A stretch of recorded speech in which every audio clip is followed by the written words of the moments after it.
Oh yeah.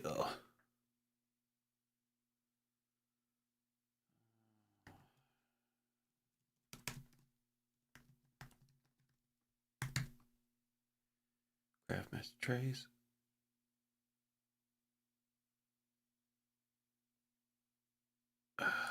What is this? I'm just trying to tell people I'm live. I don't know why we got to do all this. You know, it's crazy. It's crazy work.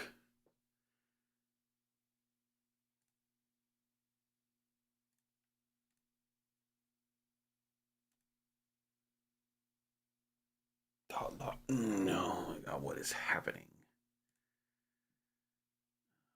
Copy this.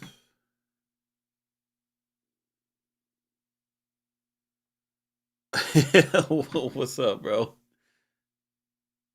Yo, I think I got the audio right. Tell me.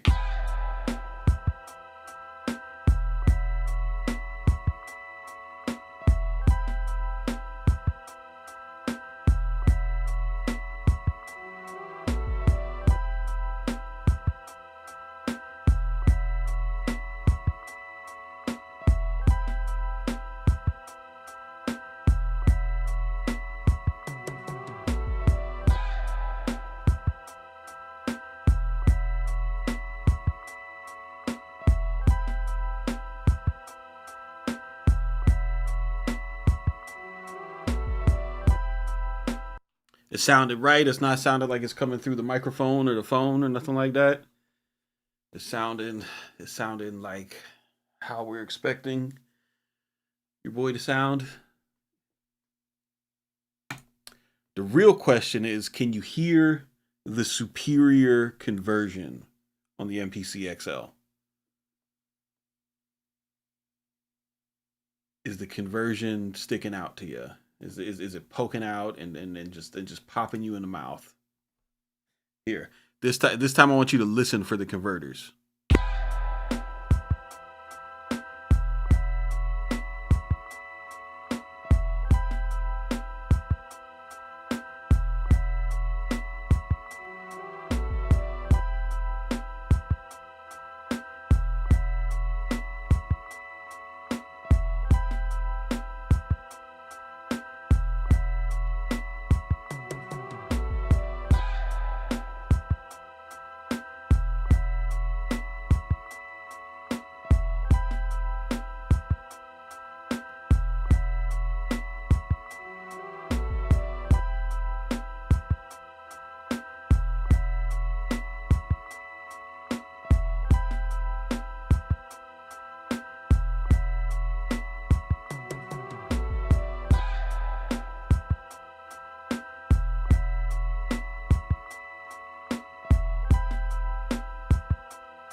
All right.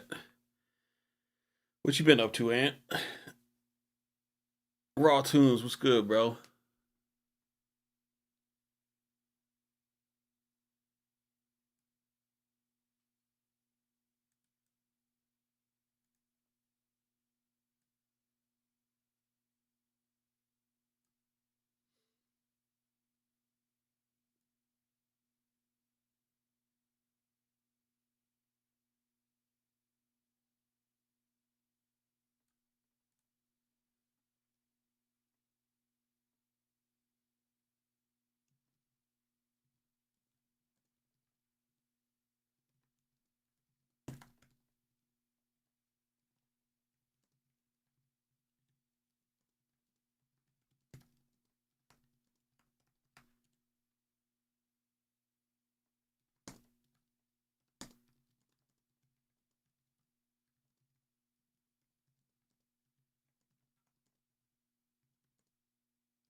Yeah. Oh man. So you've been off the producer tube and all that.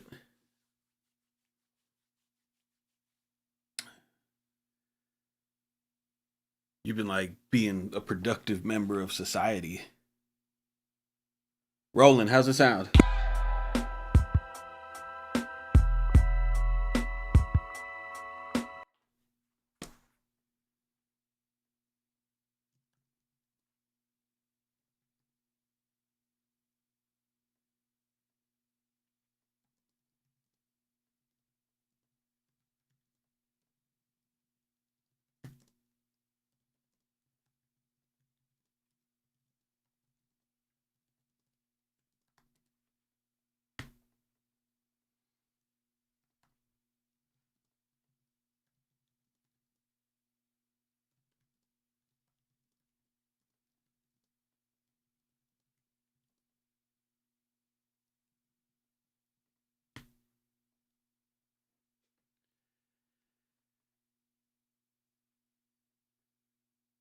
As long as YouTube producers are going to keep telling me I can make payment plan with 0 credit checks, I'm just going to buy all the equipment just to say I got it.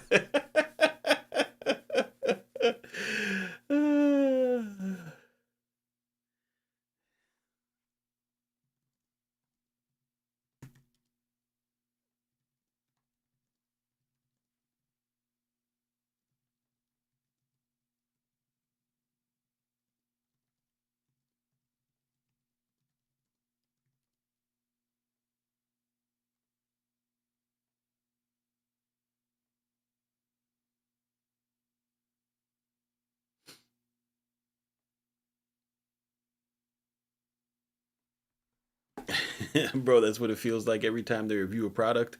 I mean, it's real, bro.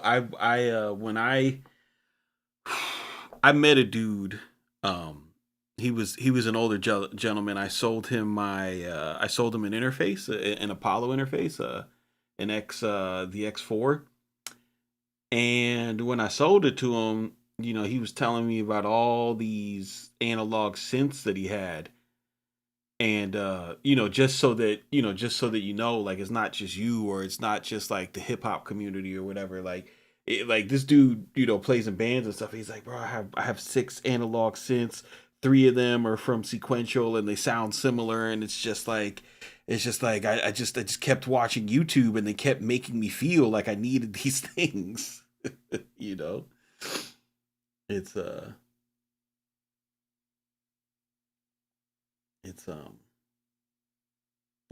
it's it's an interesting it's the the influencer shit is definitely an interesting element of advertising,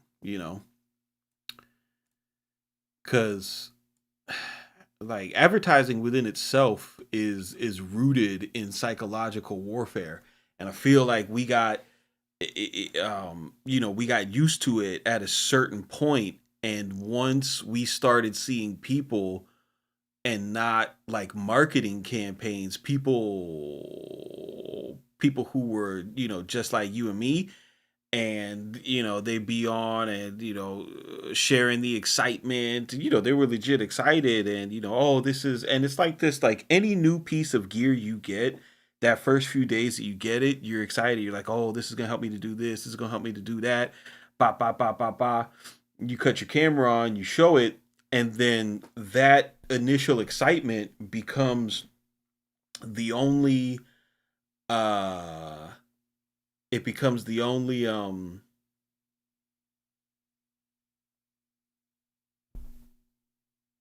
what's it called, it becomes the only record that you have of this person, right, who who you identify with, and their experience, with the machine. Like something crazy happened to me, and it happened to fuck, why can't shit? I feel bad now because bro's name is escaping me. But is another, he comes here too. He's got a big he's got a big he's got a white room, and with the purple lights, and he's got a nice outboard setup, white desk. I can't remember his name right now. I'm messing up, but he used to be in the chat a lot. And we both got the SSL 6s, or the SSL big 6s, and used them or whatever.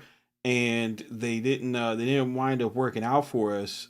And then when we sold them, like we kind of bonded over that, because we got like both of us from different users got like a lot of like hate DMs about like, oh dog, why would you tell me to buy this? And it's like, bro, I don't remember talking to you about it. It's like, well, no, the way you made it sound, and then all of a sudden you turn around and sell it, and now I'm out $25,000. And it's like, yo, like, no, not Malo Beats. He's black. God, why can't I remember his name? He's cool as shit. Um, but yeah, like like people will be like genuinely pissed uh about it. And it's like, bro, like, just trying stuff out, because the thing that the thing that get the thing that gets lost in audio, um it's like everything, right? Like I find it, you find it in any type of competitive hobby, right? You find it in fishing, touchstone, TSG, that's right, touchstone, goddamn. My bad, touchstone. But you find it in every competitive hobby. You find it, whether you're a hooper and it's the shoes that you're trying to get, or if you're a golfer and the different practice aids that are going to get rid of your slice, right? Or the $2,200 3-day training that's going to make you to finally be able to hit the ball, or the plug-in for your computer that's going to get you quality sound, and you find out that it's not about plugins at all. It's about recording, and what preamp do you get, and how do I wire a patch bay, and oh my god, why does Honorable C Note have so many keyboards and his beats hit so much harder than mine? It's got to be the keyboard, right? And you know part of that gear shit is some keeping up with the Joneses type shit. I don't know about that. I don't think I I don't think I don't think I ever bought something to keep up with anybody, but I might be the weird one. Um Maybe there are people like that. I don't want to project and say that I'm, everybody. But I think that, you know, there's a lot of people out there. Oh yeah, yeah, yeah, yeah. Yeah, I see what you're saying, Quinn. But there's a lot of people out there that is like, you know, they're into technology. These are the people who get the new phone and go from Apple to Android to the new Google phone, and which one has the best AI, you know, type shit.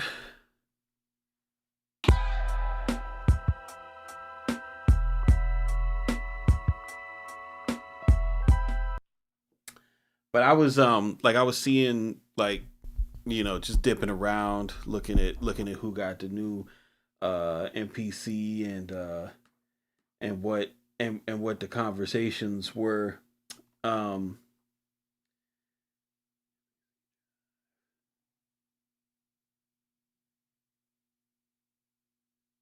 and there's a lot of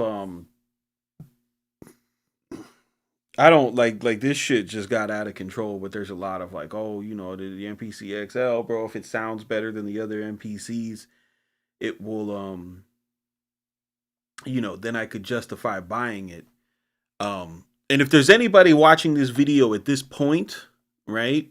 If there's anybody watching this video at this point, if there was something that you were going to spend $3,000 on in the hopes of getting a better sound for your music, a drum machine is not it, right? If you're like, yo, I got 3 bands to blow. If you have 3 bands to blow to get something to enhance the sound of your music, Akai, Roland, or any brand that you see in Guitar Center is not where you go spend your money, right? If you want to get, if you got $3,000, if you got $3,000 to spend on making your music sound better, and you want to buy one thing, then you go and you get yourself an SSL Bus Plus, and you track your MPC through the SSL Bus Plus, because, like Seven Seas is pointing out in the chat, it has saturation. It has saturation circuits on it. Not only does it have saturation circuits on it, it has a compressor. And not only does it have a compressor on it, it has a low and high shelf EQ. And not only are those EQs low and high shelf, but they are also dynamic EQs, which up until recently only existed in plugin world, right? That's what you spend $3,000 on. You spend $3,000 on like a Tegler cream, you know.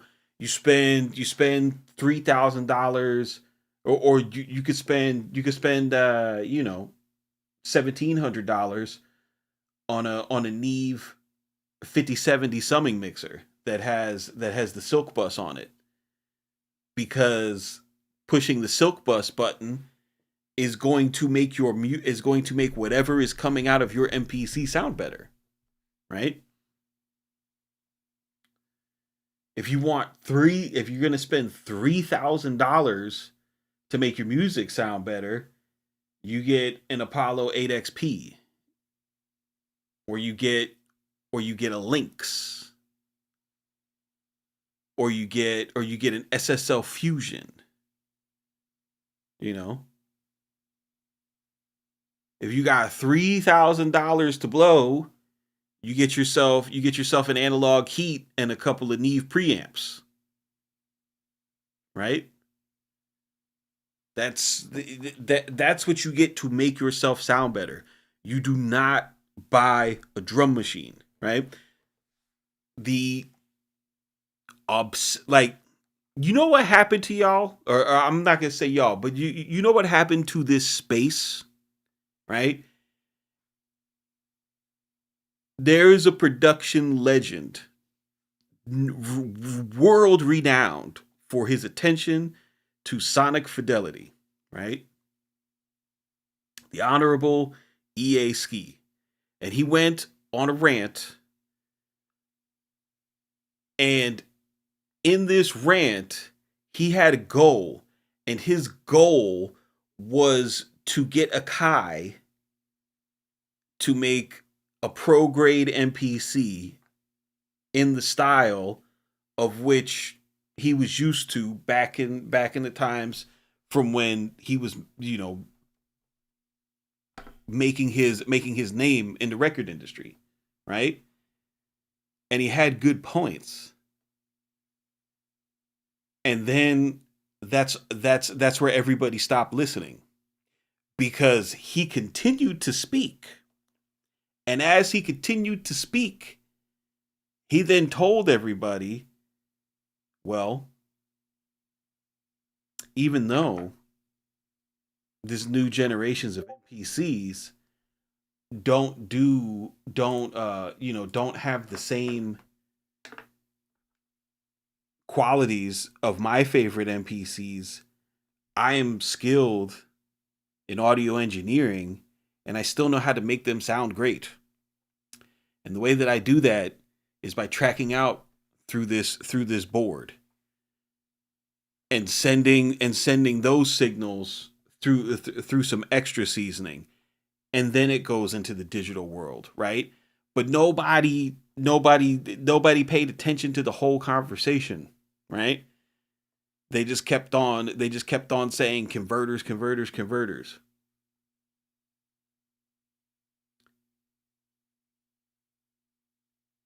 What are your thoughts on the Master Bus preset? Well, let's look at it. I don't know. Let's see.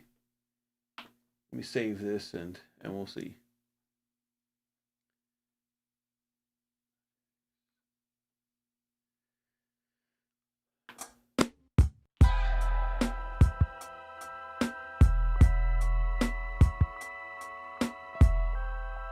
I'm just gonna call this converters.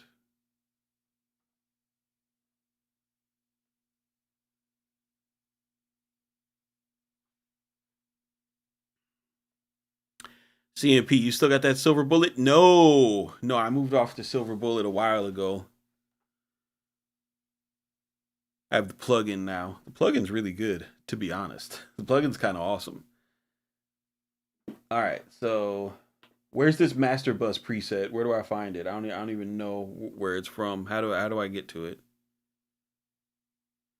I went to DJ Quick Root and mix and master it all in the MPC. Fuck it.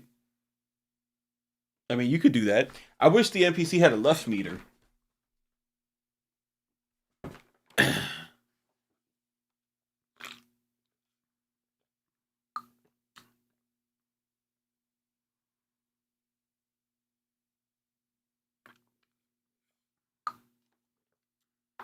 MPC, Triple XL, and I would be money. I would bet money that you still wouldn't make any music, just chill. What?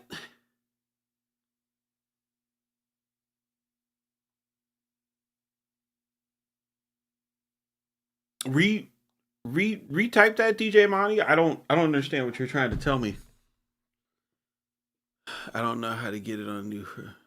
I'm still on the old one. Sorry. Well, how do you get it on the old one? Is it a channel preset or something?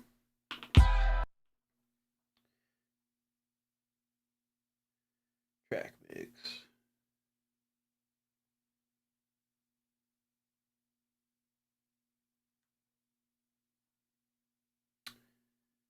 Uh,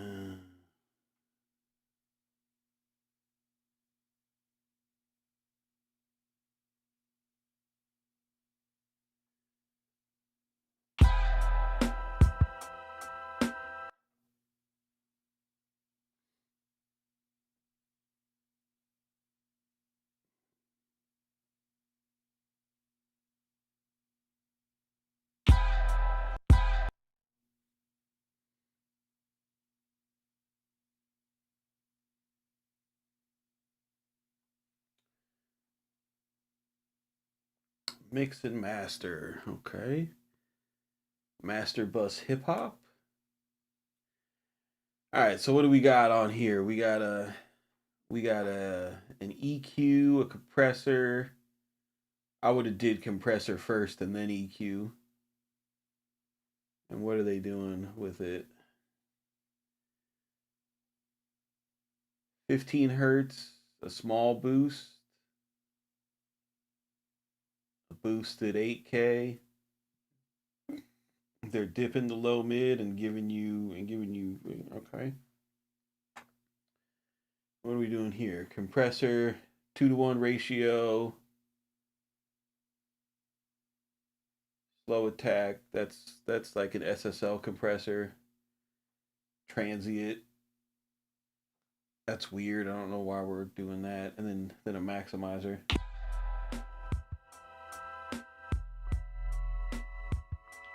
I mean, this sounds terrible.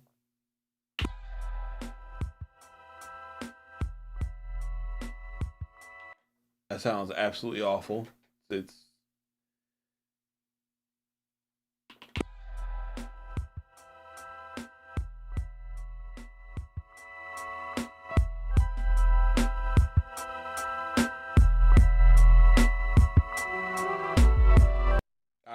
I don't like this. I don't like this one bit. That is not how I would. That's not how I would do it. I'm not saying that you can't dial it in and make it do what you need it to do. You know, those are but I wouldn't start like that. That's not how I do my stuff.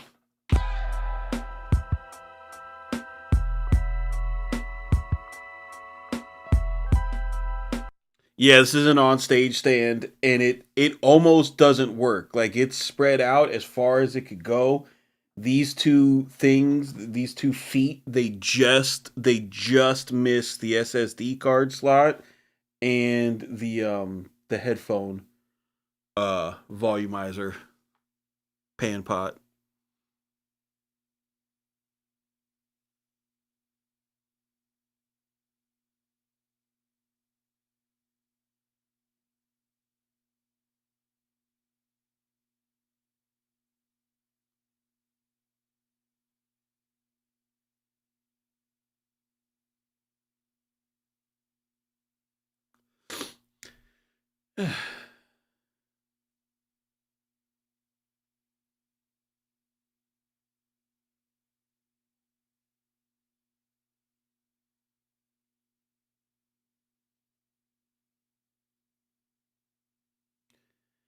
You got to really dial it in. I have the settings on my phone at work now. No, that's what's up.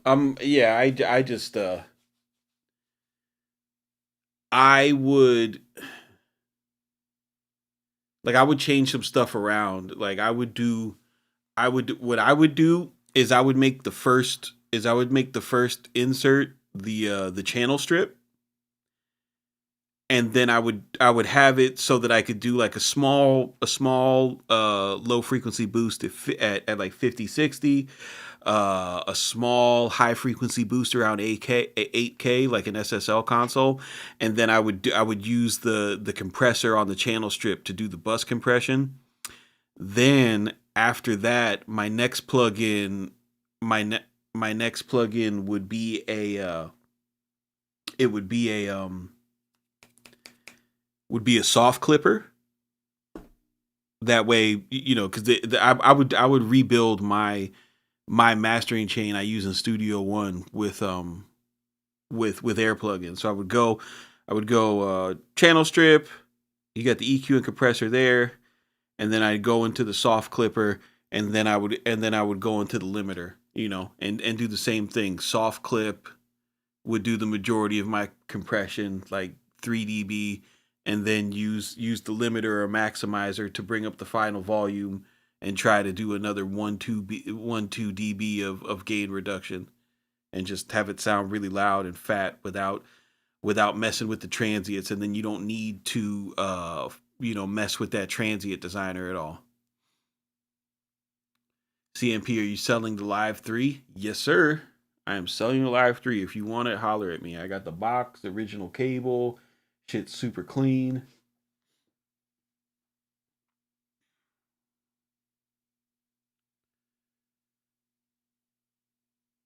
That's what I do with the channel strip. I cut at around 40 hertz though, and light compression. Yeah, bro. So that's because you live that standalone life, bro. You already know.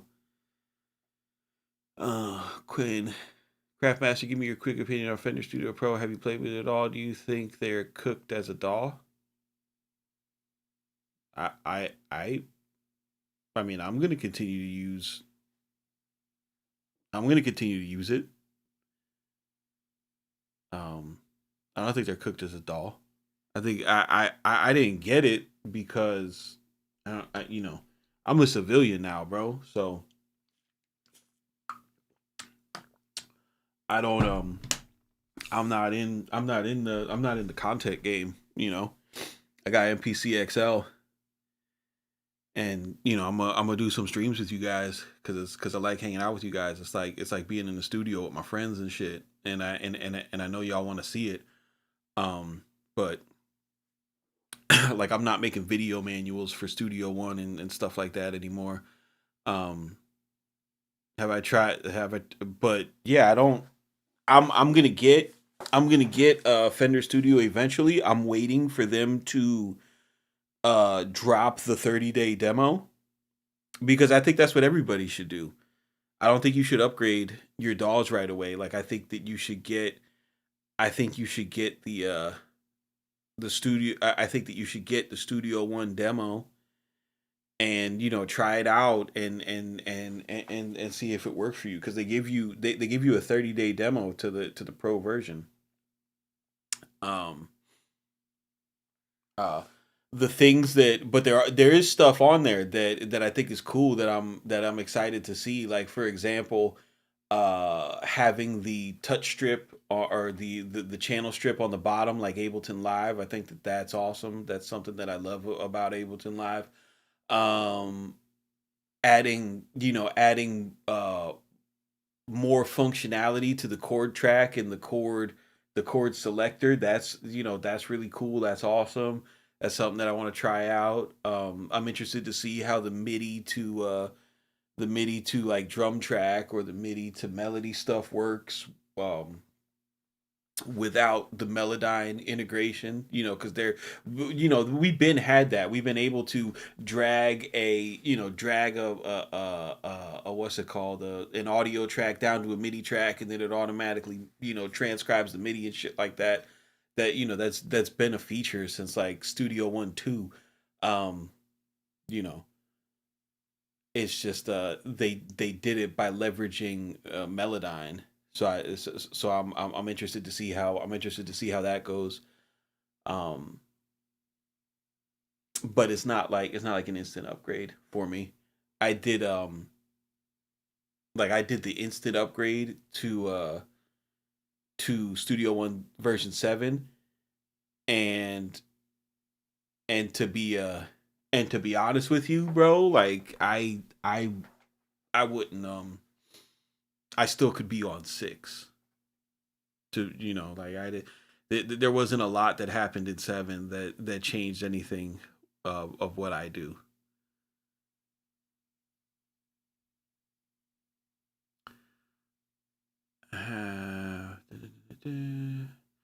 Craftmaster, have you tried USB C to the DAW yet? Yeah, I have. That's how I track out my beats. So what I do now, so like I was telling you guys before about like the sonics and all that shit, and it's not your drum box, like um the way that I get the tones that I like is by using the analog heat.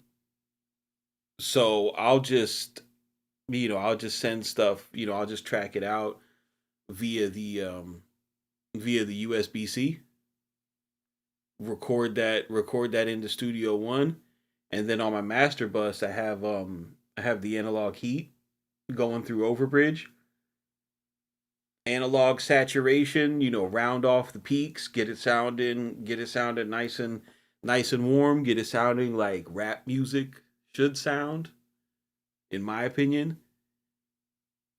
And then keep it moving. Are the stems any better? Yeah, the stems are definitely like it's a huge jump from what's on the older algorithms. It's a huge jump. It's I don't have, like, if there's something I want to take the drums out of, like I don't have any problem using the Akai stem separator.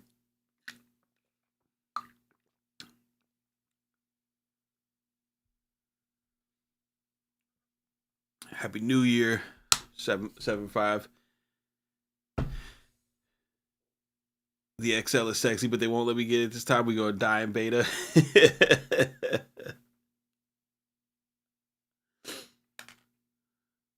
We'll get there. Let's uh let's find some music to sample though. That's why we came here, right?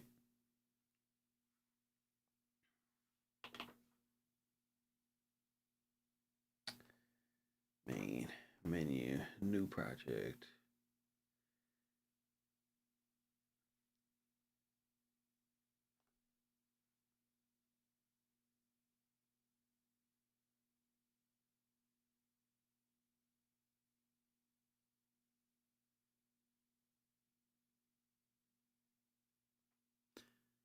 You got you got yours coming tomorrow. That's what's up.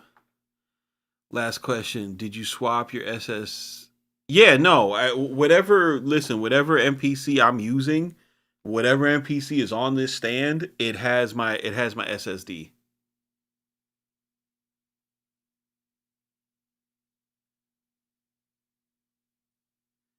Ray Conniff. I don't even know what that is.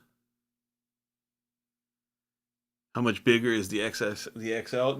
It's huge, dude. It's ridiculous.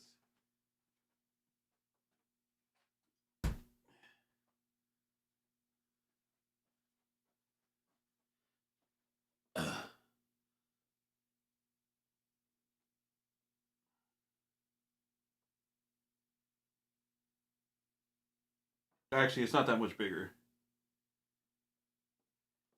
It's probably like an inch and a half wider and 4 inches, 3 4 inches taller.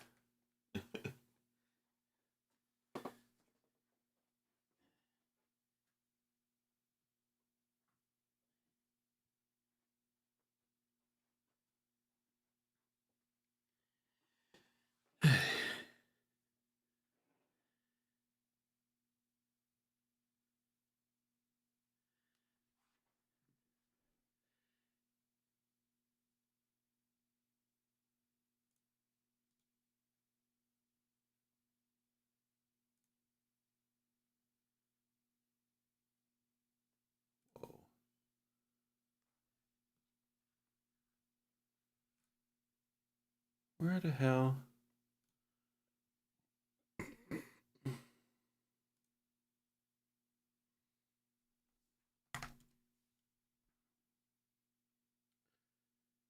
What is this?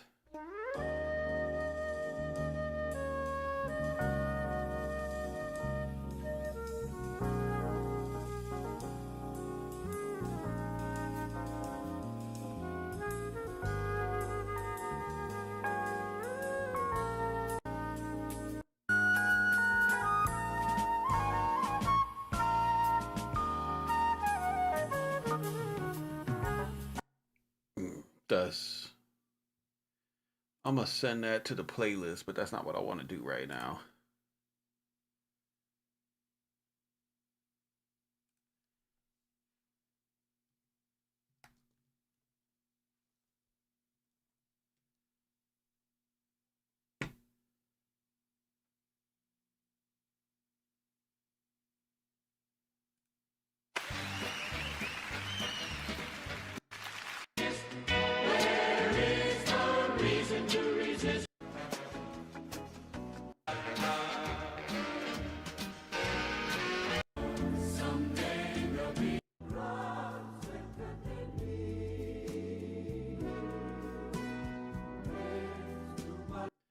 Oh, this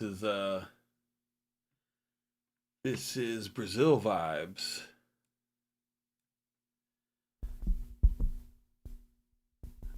Break out the Spanish. Yo, I got rid of Tidal and I don't have that playlist anymore.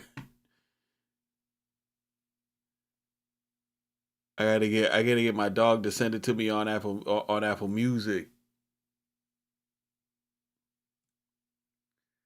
But I got another stash. And I already know how y'all are, so I'm not showing it to you.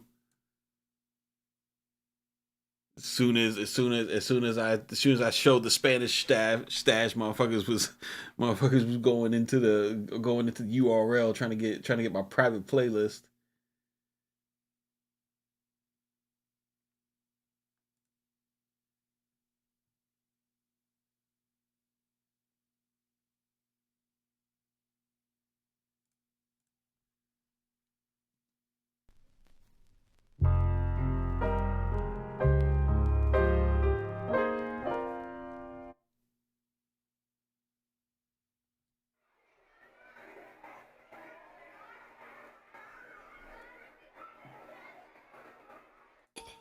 She was the only child. One of these days.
The build quality compared to the X, fantastic.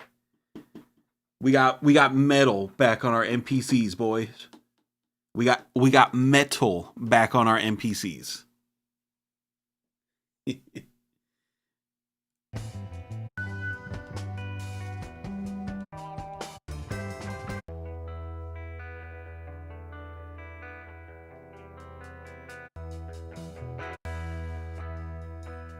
I don't want to make a guitar beat right now.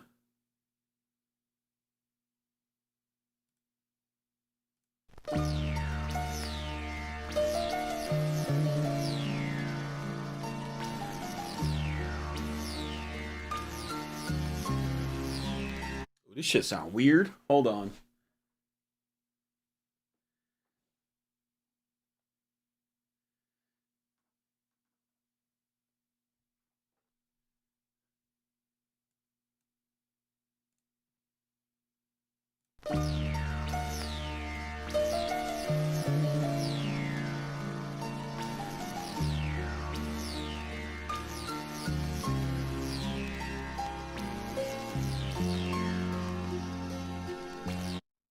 The big button has never been clickable. So if you're used to the X, like you don't like that's not going to be a thing. And to be honest with you, I will take having a back button and a number pad over not having a clickable big button. Like cuz I'm used to it. Like I use it like this. Like that's like my hands is already muscle memoried out from that.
I feel like that synth is gonna piss me off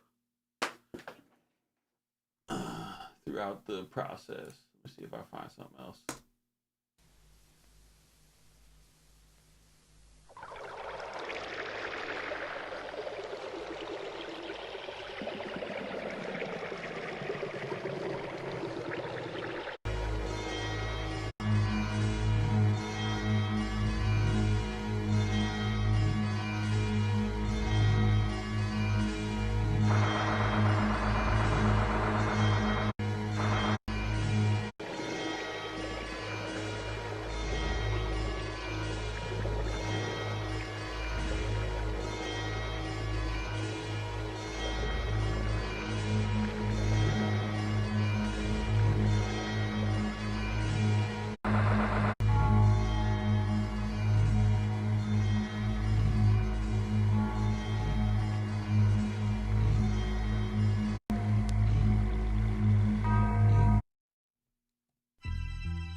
Live 3 is dope, bro. It's a great MPC. It's a great MPC. And if you're used to the live, you'll definitely miss not clicking this button. That's a fact. So I get it.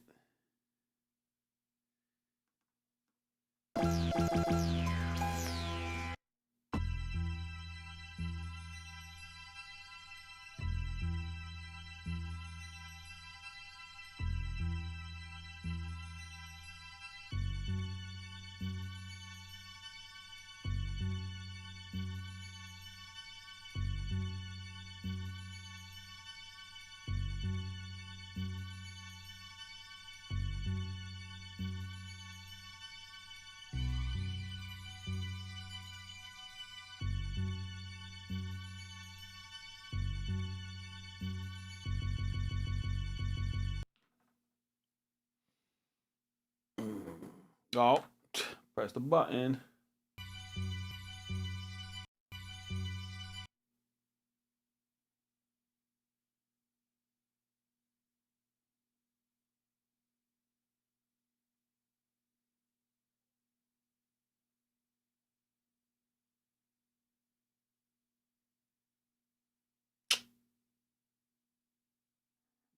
Puta.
Ah.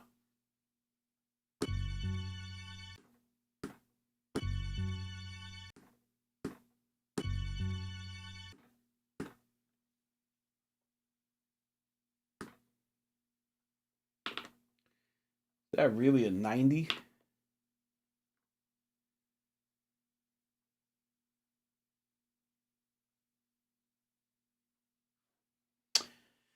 Ugh.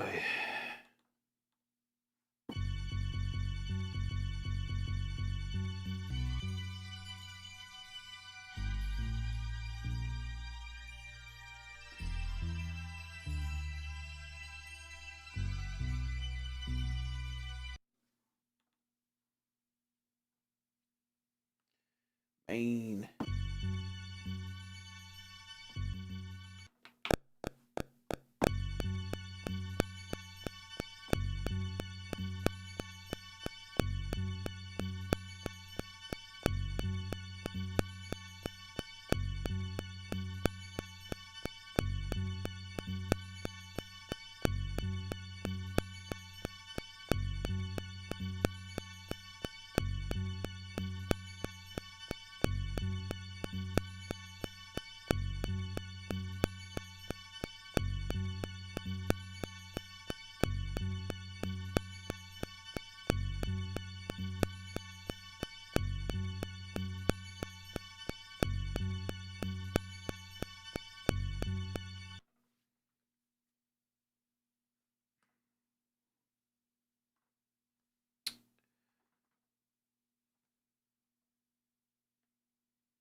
see something. I need to run a double check. New MPC monitor.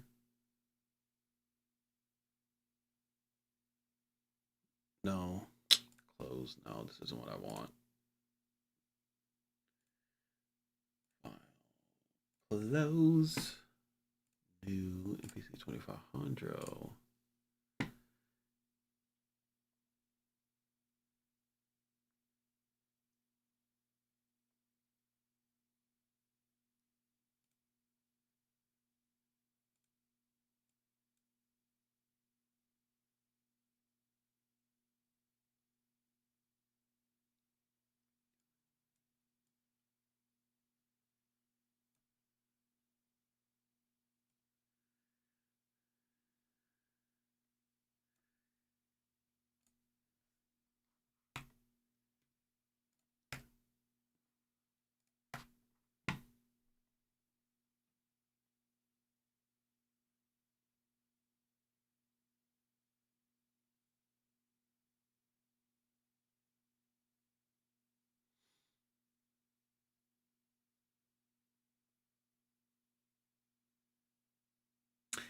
I wonder how it is with MIDI. Does the new MPC XL have a real MIDI clock? I don't know, bro. Like the MPC is always the M in MPC is for MIDI. You know, it's always been like the whole point of it has always been to sequence MIDI.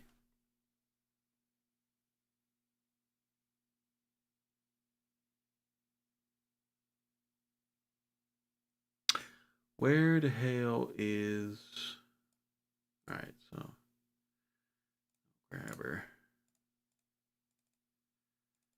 Where's my boy note grabber at?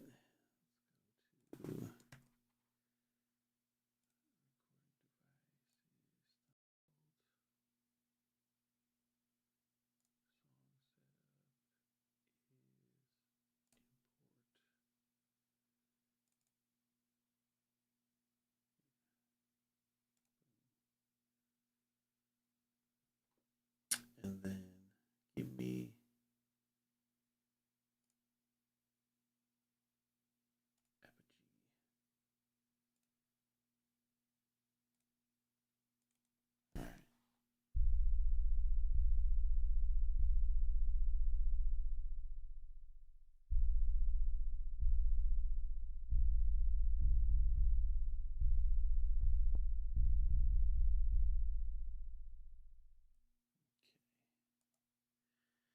now take me to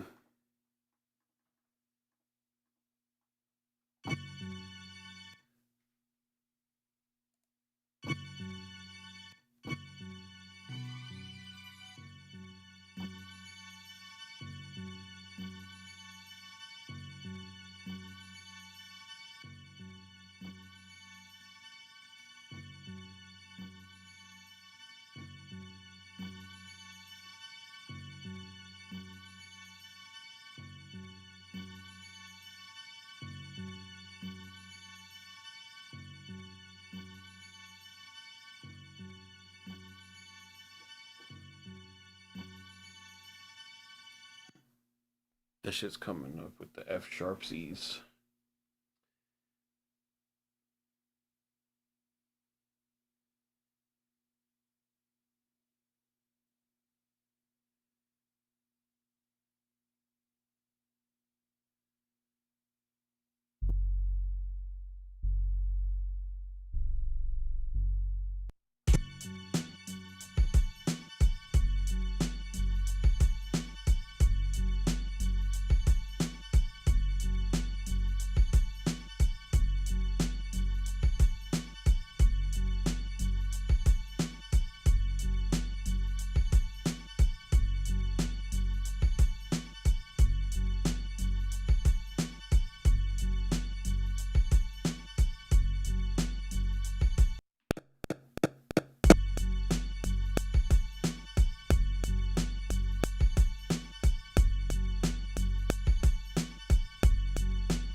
CMP I asked because I have a. What are you asking? It has to 16 big American. Who want to be sampling the whole album?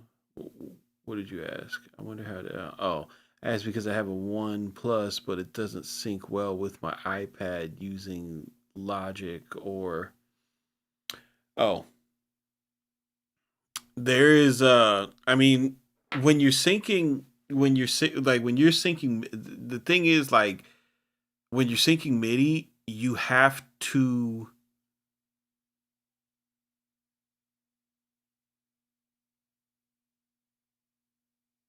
when you're syncing MIDI, you have to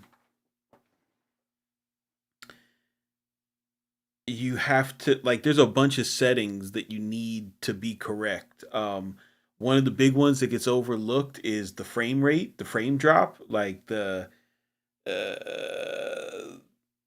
it has to match. Um there's like four or five different settings if you don't set that up right. And then on top of that, a lot of y'all aren't used to working with MIDI for real. MIDI for real isn't like a computer. Like it needs at least one bar of firing off before it really truly locks in. Most of the time it's 4 bars. You need to, but like a lot of the shit that y'all want to do, like I want to use Omnisphere and have it play in time with my, with my outboard gear. Like that shit is, you need a robust MIDI setup with like a solid clock to be able to do it. Um, using but like using a, and it's got to be like 5 pin, all 5 pin MIDI cable shit, not USB stuff. The reason why they still put 5 pin MIDI cable on the back of stuff, and it's a 45-year-old port when USB does the same thing, is because the 5 pin shit is rock solid. EA Ski B50 solved this sound issue. I commend him for that. Y'all getting robbed. Y'all getting robbed, bro. Like y'all getting robbed. Y'all are in a cult saying shit like that, bro. Like there was like bro, fucking support EA Ski. Buy the support EA Ski. It's awesome that producers are in the same uh marketplace as Rupert Neve and all that shit, and changing the paradigm for what gear is. Langston from Handsome Audio, Guru, putting what's it called, all the information out for young people to get into electronics and circuitry and stuff like that, because as all these people leave the workforce and retire and stuff like that, we don't have the young engineers to backfill that shit, because all these motherfuckers want to be rappers and fucking OnlyFans pimps, dog. So that's awesome.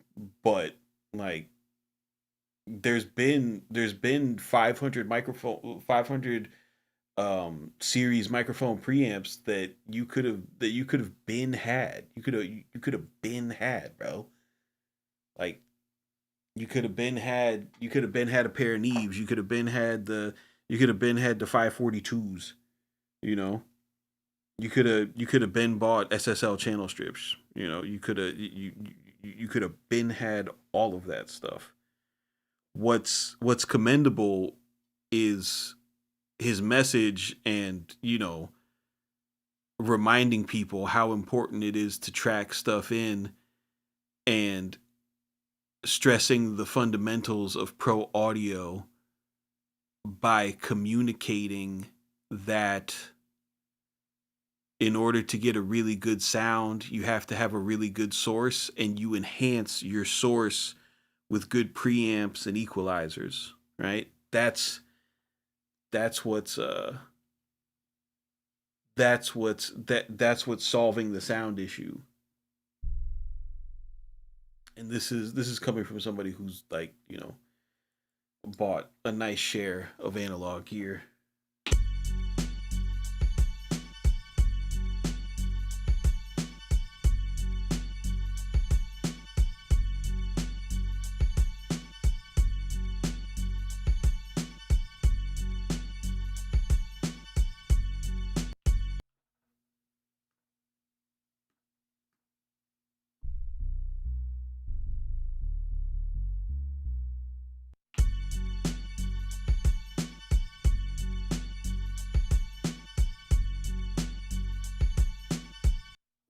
I went with a warm audio compressor and preamp instead. Yo, I'll tell you what. I I have a warm 273, and it's like the build. There's a problem with one of the switches, and I tried to have them service it, and they just sent me videos on how to fix it myself. And I'm pretty handy with electronics, and I couldn't get it to, but the warm audio 273, you take your stereo outs of your MPC and you put it through one of those 273s with the Carnhill transformers, and you push the texture button back in, push that texture button in, and you get the little low bumps. Woo! Woo! Woo! You will hear a difference. You will definitely hear a difference. You'll definitely hear a difference.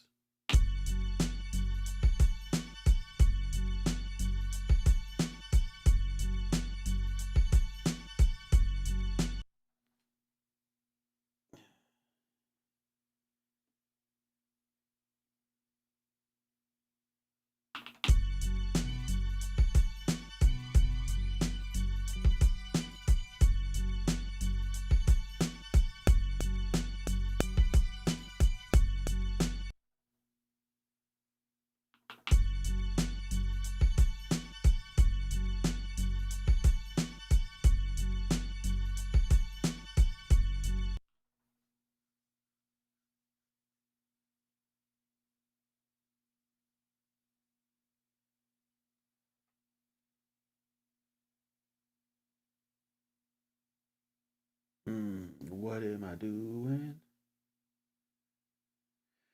Grid view.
Did it come with Super Mario Brothers and Duck Hunt? It came with Microsoft Excel and Affinity Photo.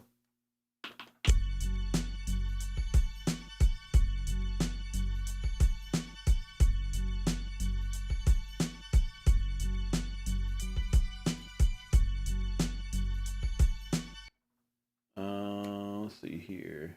Main. Browse.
That's not it.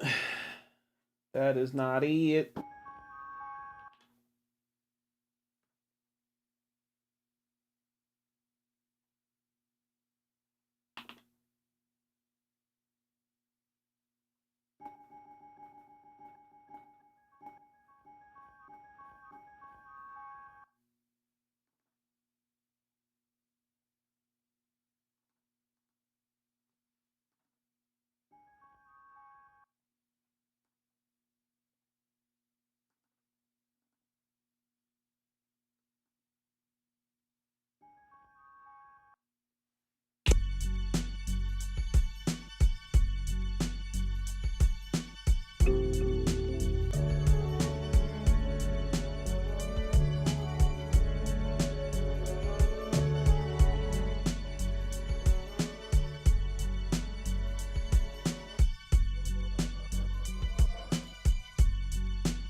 Oh, let me talk to you guys. I need to take a break. When I'm like when I do sample based stuff, all of my favorite ones comes from layering a few samples together like I'm trying to do right now. But it's not easy to execute in like a sample stream session. You know what I mean? Like it's hard to do. It's hard to do on a live stream because the way that I'll do it is I'll get the beat to a point like where it's at right now, like with a nice, nice nice little vibe. You got the drums, you got the bass, you got a little turnaround, like you got a little loop, and then I look for something. I look for something that I could layer in, like a hook, and then something I could have as a turnaround, and then we'll go and get, a riser or something to drop on the one every 32 bars or so, and then spin it back around. But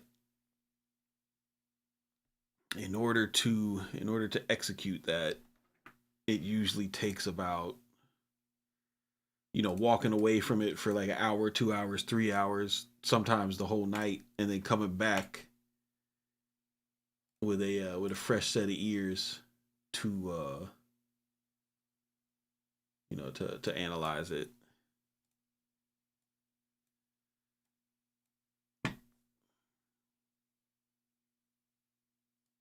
You can get two 1073s for less than two B50s. Yeah, listen, I don't know what's inside the B50s. I'm sure they're awesome. I know the person he collaborated with does not fuck around with quality. So I'm sure they're awesome. I'm sure they're worth the price. Um, we're not here to to shit on nobody's gear.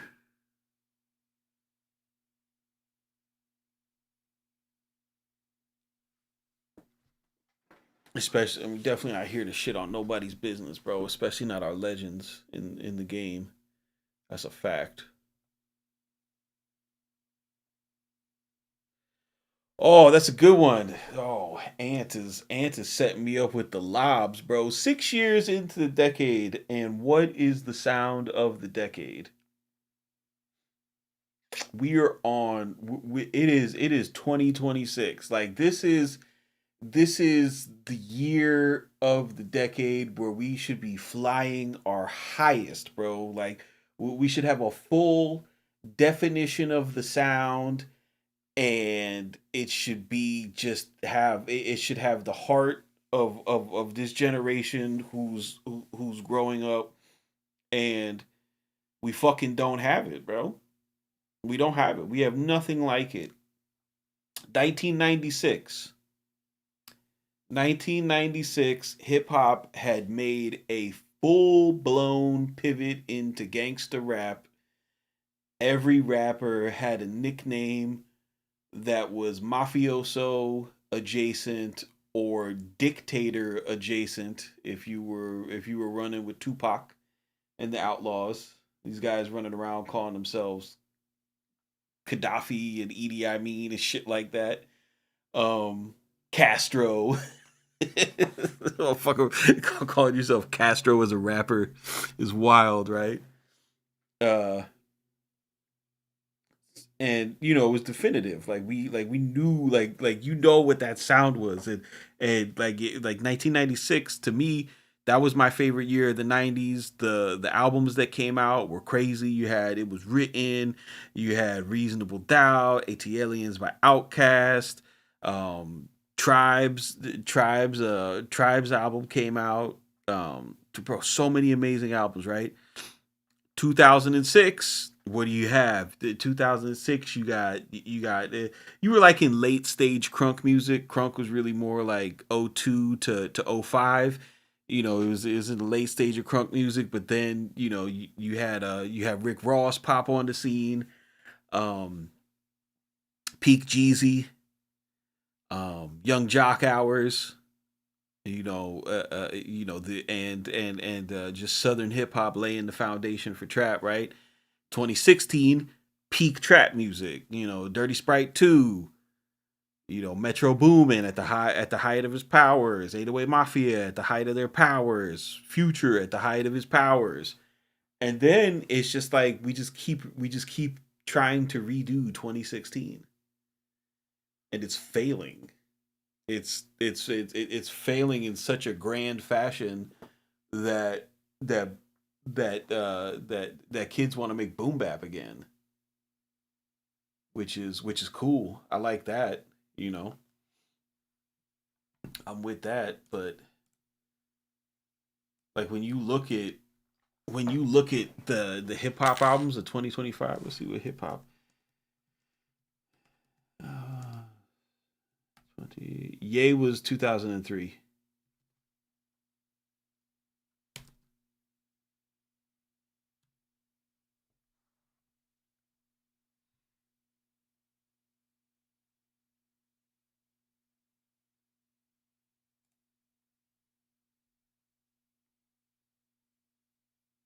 Like, what do we have? We had a Cardi B album, which is just Memphis beats.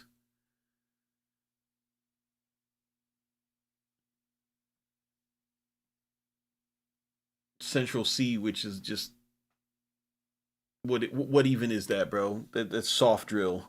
That's drill with no stabbing from the UK.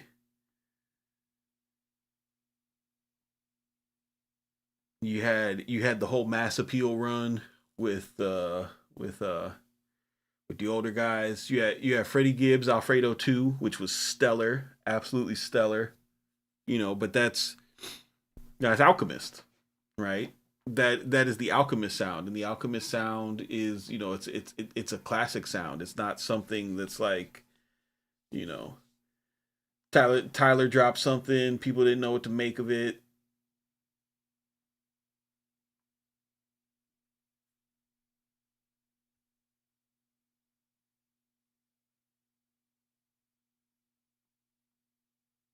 Who else? Playboy Cardi with a whole midathon, and then Clips, which is, you know, which is Neptunes, right? Or not Neptunes, but Pharrell. And it's like, you know, it's a great album. It's fantastic, but it's not like, oh, this is what 2016 sounds like. I mean, if we're honest, it's the kids suck, bro. They just suck, dude. Like, they're not good. They're not good. And I think that it's a product of the culture of the last decade, where nobody was trying to be the best rapper and nobody was trying to be the best producer. Like, everybody was just trying to work together and finesse streams, and post and look cool online, but nobody was really trying to go for it. Nobody was trying to be better than Drake. They were trying to get on Drake's album. Oh, you thought Stand Up was a ludicrous? I mean, was a Timbo track? I'll excuse it if you weren't there for it. If that wasn't your era, I'll excuse it. I could see how somebody could see that as a Timberland track.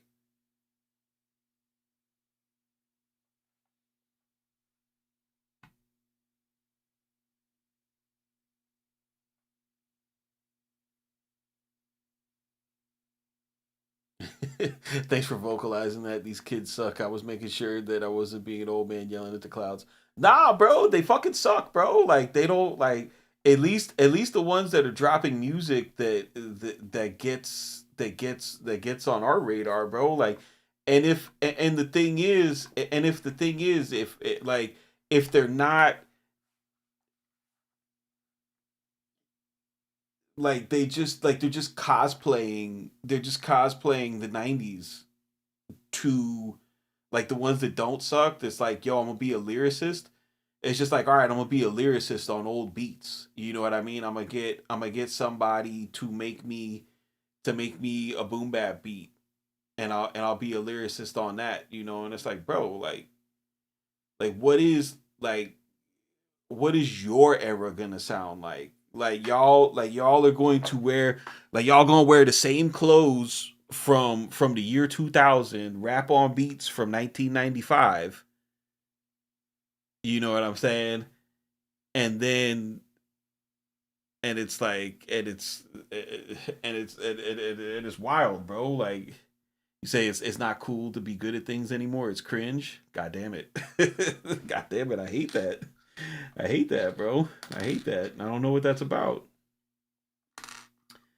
But yeah, like, when you look at like the best albums to come out last year, like, most people who love rap music will tell you it's a toss up between between Two Chains, Larry June and Alchemist, Freddie Gibbs and Alchemist, and and the Clips, and the Clips is 50 years old, bro.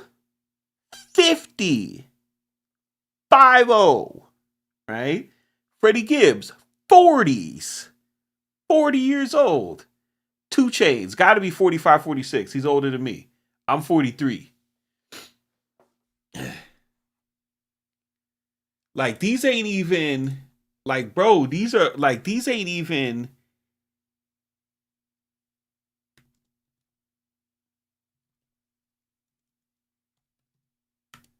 Like these are artists. These are artists that I grew up listening to. Yeah, 2 Chainz is 48 years old, bro. 2 Chainz is 48 years old.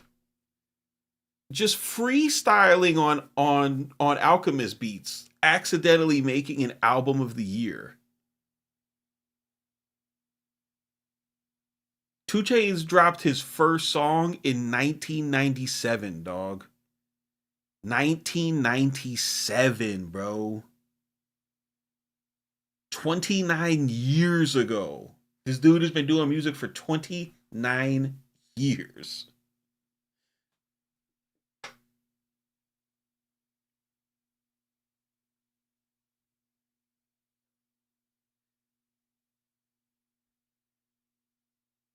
And you know what's crazy? You know what's crazy? When watching watching rap like come into its own and become become what it is. Like the newer generations of artists, they built on the skills and the techniques of the previous generation. So rappers in the 80s, they came out with the sounded like 2 years ago, a friend of mine taught me to say some MC rhyme. So I said this rhyme that I'm about to say. The rhyme was fat and it went this way. We went to the park and we took a walk, and that's when the outside really got dark. You know? And that was like that was fire, right? And then at the end of the 80s, you know, this this Muslim kid came around talking about being a 5%er and know the ledge, and started doing multi-syllabic rhymes and changed everything. You know, talk about sip juice. I got enough to go around, and the thought take place uptown. I learned all the street talk, down the street talk, a bit off the dock. I go, like just the syllables like completely changed, the flows completely changed, and then you get and then Cool G Rap heard that shit. And he's like, nah, I could do that, but I could do it way better, and I'll make it gangster. And then Big Daddy Kane heard it. And he's like, hold on, I'm gonna do all of that, but I'm gonna do it with my shirt off. And then Nas saw that, and he was like, "Oh, okay, that's great, but I'm gonna do it with my shirt on." And then Snoop saw all that, and he was like, "You know what? I'm gonna do all that, but I'm gonna do it with a perm, and I'm gonna keep it player, right?" And then you had this whole like it was a stylistic and a lyrical arms race going up until 96, 97, 98. You got Cheeto XL rhyming 1,000 words, Tech Nine rhyming 1,000 words, Eminem rhyming 1,000 words. You had Fabulous and Lloyd Banks having punchline wars. You had Jadakiss having punchline wars. All of these different flavors, and then you get into the 2000s. And it was like, okay, you guys really did something great with that lyrical shit, but let's go try and make the best party songs that we possibly can. And the competition changed, even though these guys weren't being like lyrical miracle. You had a guy like Shawty Low who wasn't spitting at all. But goddamn, if you played his music in the middle of a party, it was, you did not want to be anywhere else but at that party, right?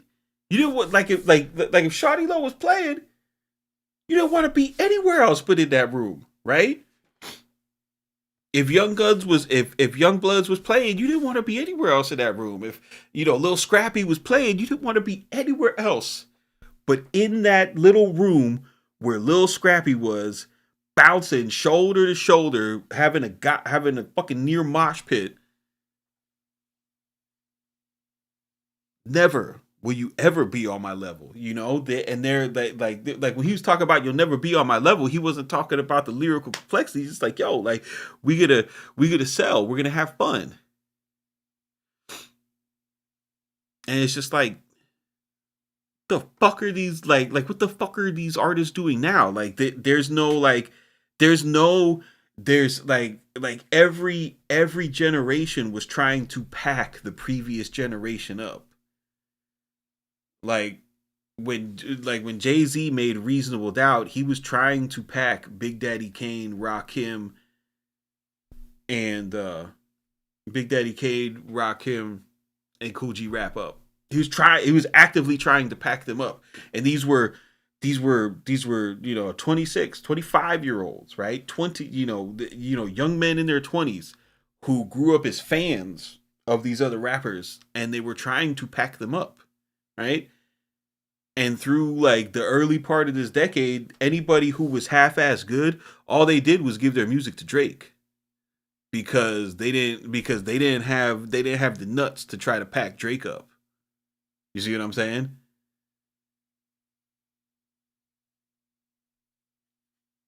They didn't even want to try. They didn't even want to try. They're just like, here, Drake, here's my song. Take my song, take my flow. Thanks for the feature. Where the fuck is Black Boy JB at?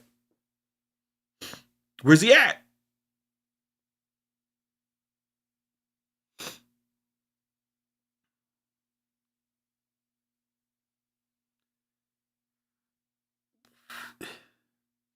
Not only competition, but the distance is shorter with the net distance sounds.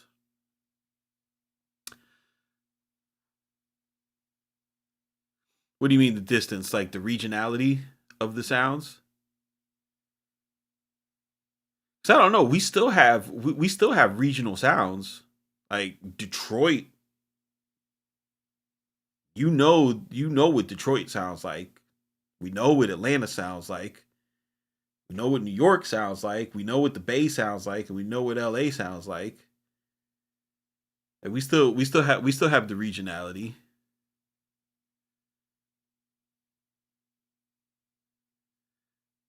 Social media gave rise to mediocrity, all biting, following the trend, creativity. And you know what? Social media and algorithms. People shoot to be in the biggest algorithm, and the way to be in a big algorithm is to be searchable. And in order to be searchable, you hit certain keywords. It's why all the music producer YouTube content sucks, because it's just everybody fighting for the same suggested video. So everybody's making the same thing.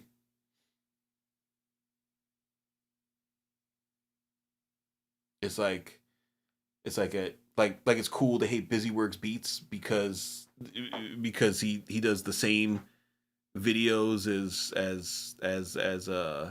Navi D, but that's literally how you get yourself in the algorithm, is you have to make the same videos as somebody else.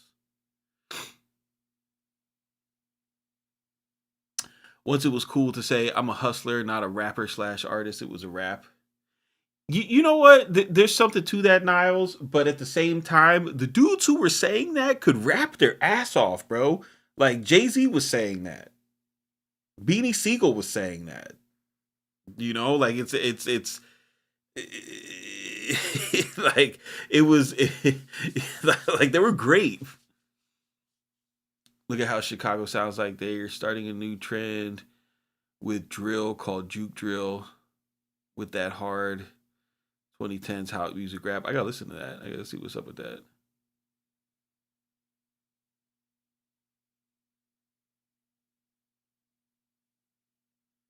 Chicago sound like UK. Chicago does not sound like UK. New York was sounding like UK for a long time, and nobody said a word. Nobody said a word, bro. The whole time New York was trying to sound like London, and then you had guys like West Side Gun and fucking Conway and Rock and Benny the Butcher making this amazing music, and they were just like, no, no, no, no, no, promote drill. Let's put Ice Spice on it. And it's just like, bro, like when are we gonna allow New York to keep biting regions, bro? Like, why can't we bully them into fucking loving the way that they sound, dog? Because they have great artists, and they're at the tip of the zeitgeist. It's like y'all don't even want to claim this shit. You want to claim a style that originated in London.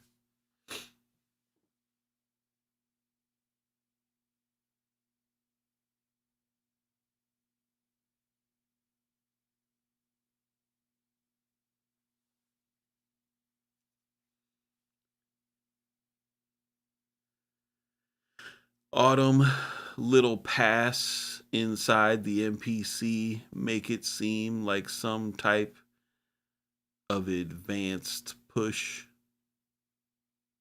All them little pads make it seem like an event. Yeah, I don't like. I still use the 16s, the 16 the 16 pads, but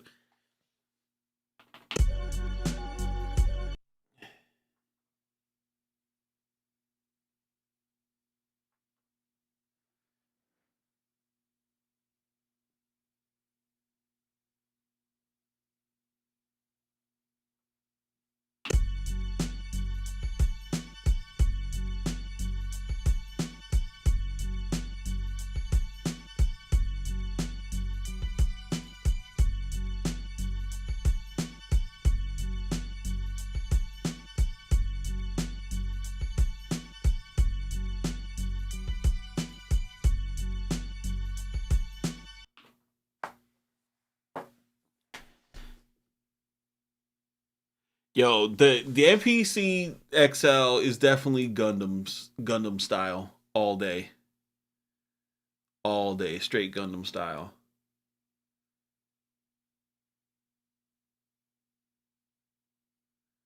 Drill was Chicago, New York. No, I don't think so, bro. Like drill was Chicago, and then Chicago influenced UK, but UK made their own made their own sound, right? So Chicago drill was just trap music with psychos telling on themselves, right? That's all it was. Like Young Chop didn't do nothing that Lex Luger hadn't done, right? He didn't do anything that Lex Luger hadn't done. He did nothing, right? It was just the content, right? UK UK came they put the same content on the music, right? They added the sliding bass, right? But not only did they add the sliding bass, they added the unique hi-hat pattern, right? So Chicago drill is tick tick tick tick tick tick tick tick tick tick tick tick. You know, they had the sprinkler hi-hats, tick tick tick tick tick tick, right? UK sounds like this. Tick tick tick tick tick tick tick tick tick tick tick tick tick tick tick tick. Nobody in America had that pattern, and that's it. And then the other thing that the UK did with the with the sliding 808 with the womp womp womp womp womp, they added, instead of doing, I don't think y'all made UK drill beats, so maybe this is why you missed it. But instead of doing the snare on the 3 and the 3 on a double time beat, they did the snare on the 3 and the 4. So it's a completely different drum pattern, bro. Like,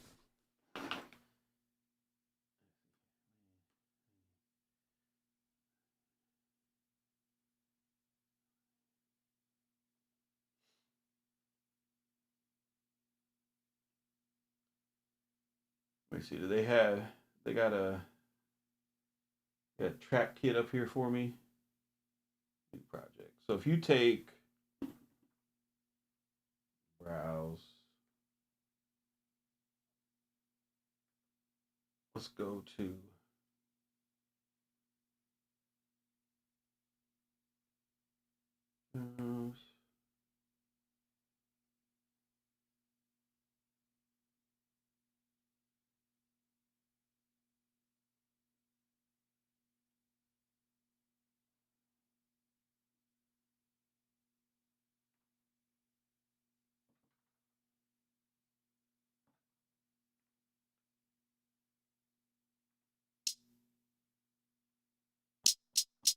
all right, so you got that snare.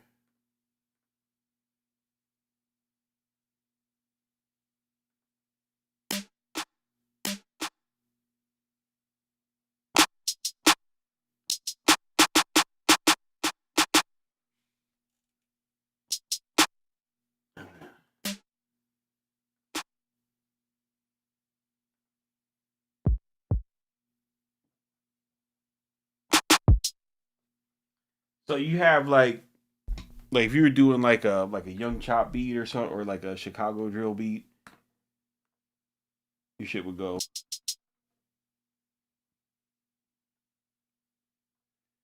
Get 140.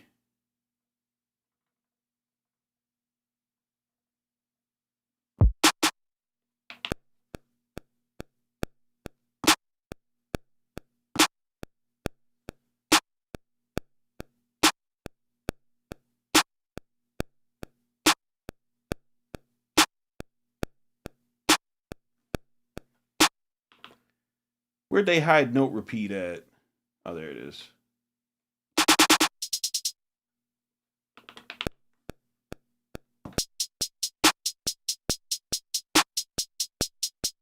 And then you have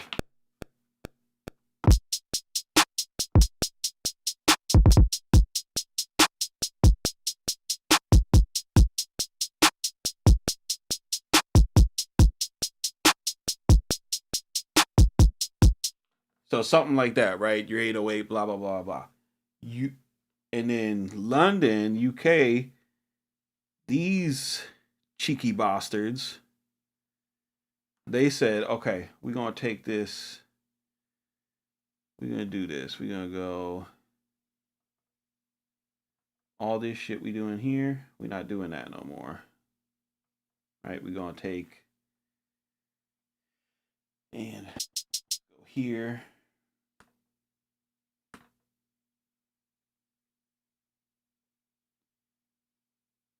Set this to 16ths, and we're gonna do this.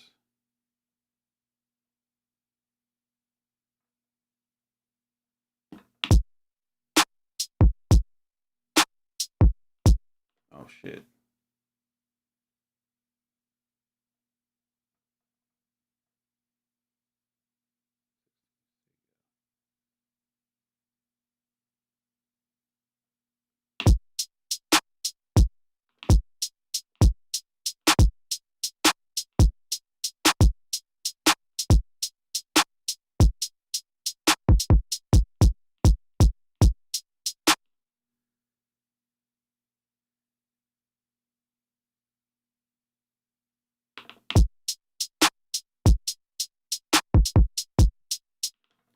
And you take this, put that there, and then you put your kick on where the snare was.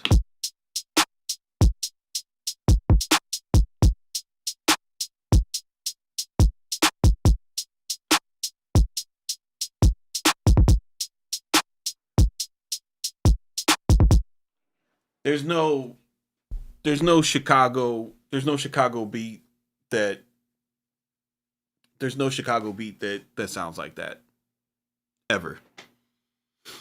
But that's the and then New York went and stole that, and then all their gangbangers on it, got arrested, and then some fucking asshole was like, "Hey, what if we culture vulture that and we put R&B chords on it and we take an industry plant that does nothing but bend over and shake her ass and rap terribly on it and make that the sound of New York."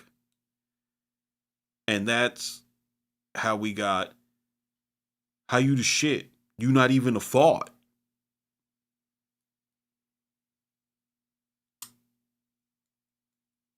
Like that's what we have. Like that's what we have now. We have Ice Spice. Ice Spice isn't fucking better than anybody.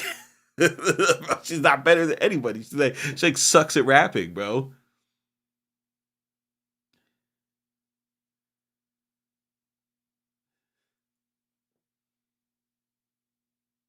What's interesting to me is the UK drill hi hat pattern is common African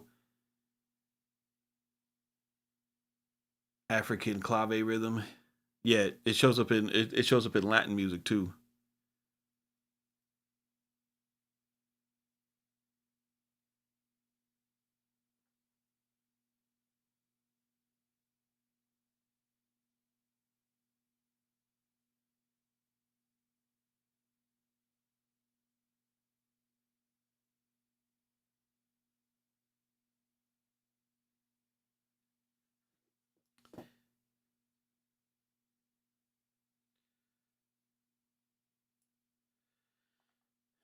What's up, Bill?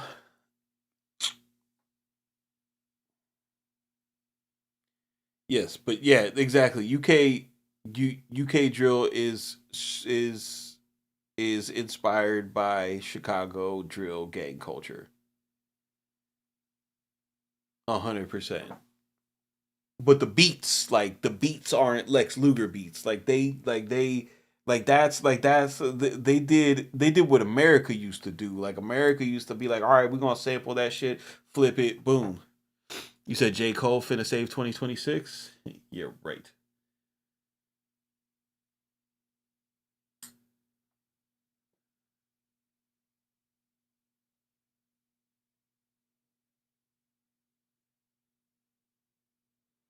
Yeah, you know why Sexy Drill didn't catch on? Because that shit sucks, bro. That shit sucks, dude. It's just like, why? Like, bro, when you, bro, fucking real, like real drill.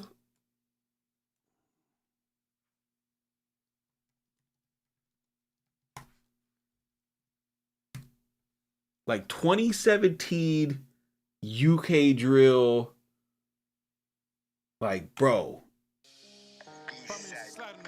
Take this Tesla. Feds looked me down, I was in the jail, I was chilling in Leicester. One time in the gym with a chin, but no one trying to get hencher. And they think that I'm not when the shit's going on and just test my temper.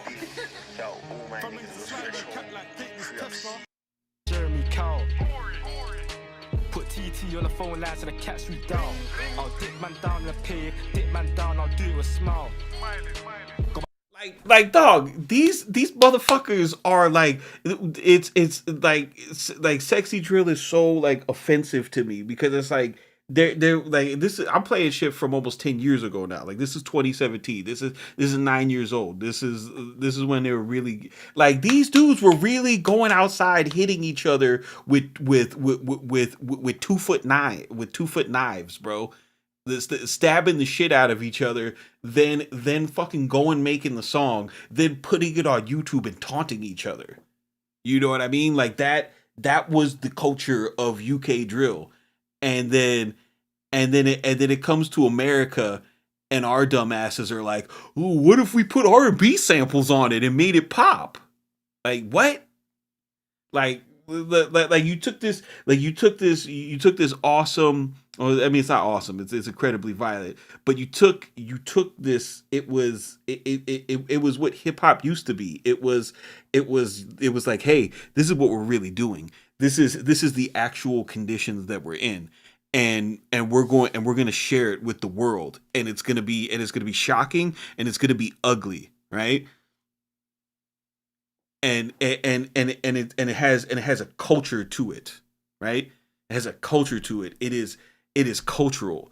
And then it gets to fucking New York, and it's like I wonder what would happen if we put Mary J. Blige samples on it. I wonder what would happen if we do what Diddy did with hip hop drums.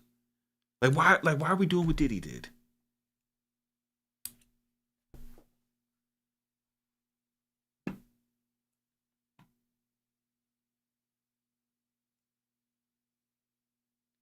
Sexy Drill is just doing auto tune on drill drums, and then you use R&B chords. It's like what Drake did to trap music. Just put R&B chords on trap drums. Same shit. Which again, it's the same shit. It's like, oh, let's do what Drake did. Let's put R&B on different drums. You know, what if we try R&B on these drums?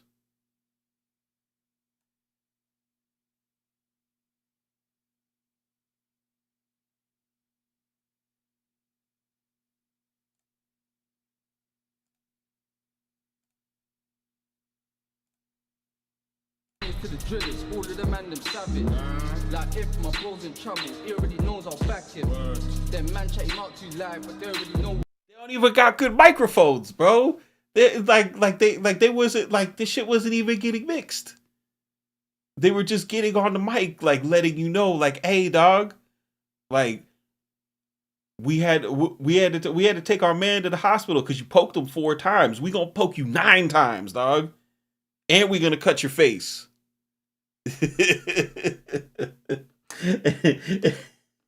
And instead, what happens? The U.S. is like, okay, we're gonna take those drill beats, but we're gonna rub baby oil on them.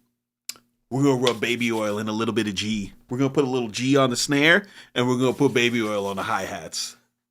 Like, fuck out of here, bro.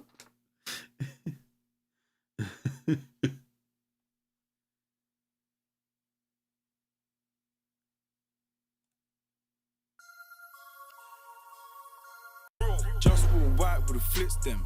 Shit then, shit then, shit then. And what's crazy, if you go to these songs, this is what's nuts.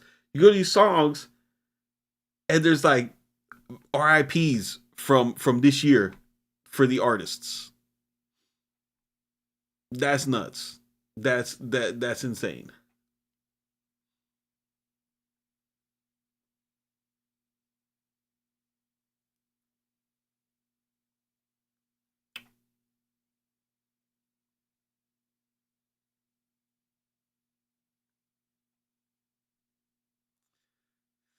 A lot of rap fans only listen to rap, makes it harder for new styles to emerge when rap artists aren't rewarded for trying something new. I don't know. That's a decent take, but the response to that would be rap fans have been like that ever since the 90s, and we had 3 decades of you know more and more music like coming out.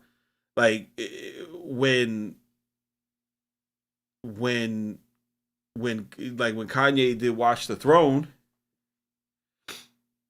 like when Kanye did Watch the Throne and he did dubstep samples on there, like we went out and found out about dubstep.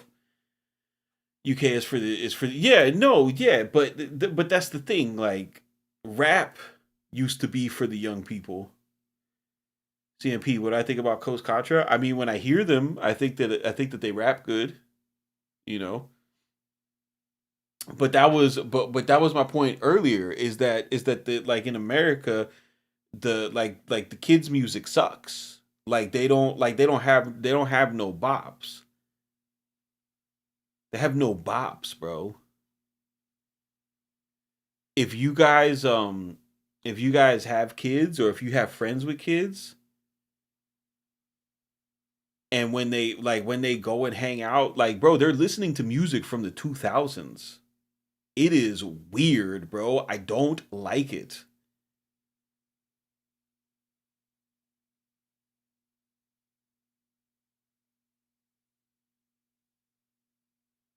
CMP, what's your hot take on the Rocky album? I ain't listened to it. I haven't listened to ASAP Rocky since he was ASAP Rocky.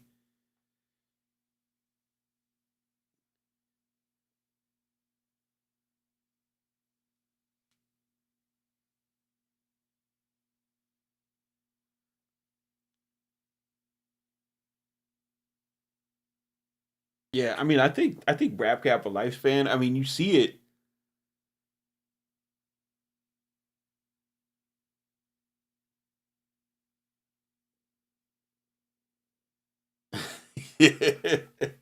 Your son's listening to Shiesty, yeah, but that's because he's your son.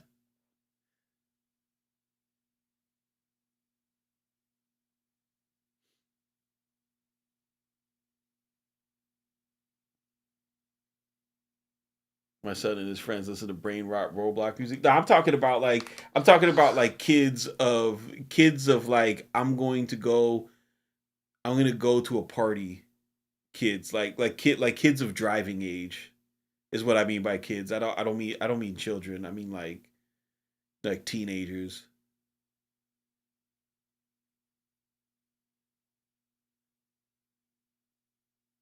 You trying not to press the buy button? Don't buy it. Don't do it. Don't do it.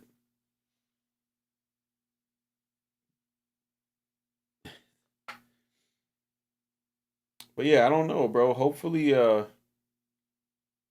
like the excuses that COVID stole a couple years, from the people, and maybe by like the end of this year or the beginning of next year, we'll have you know this generation will get the fuck up and decide to have a voice.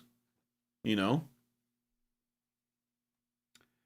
I feel like right now, like, you know what it is. You know what it is. You know what I just realized, Ant. The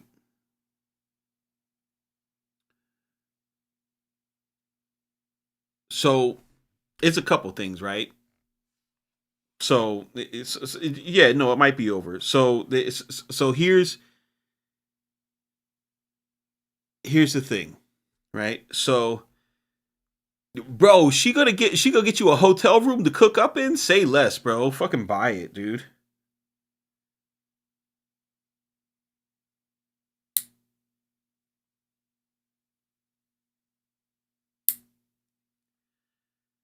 Um.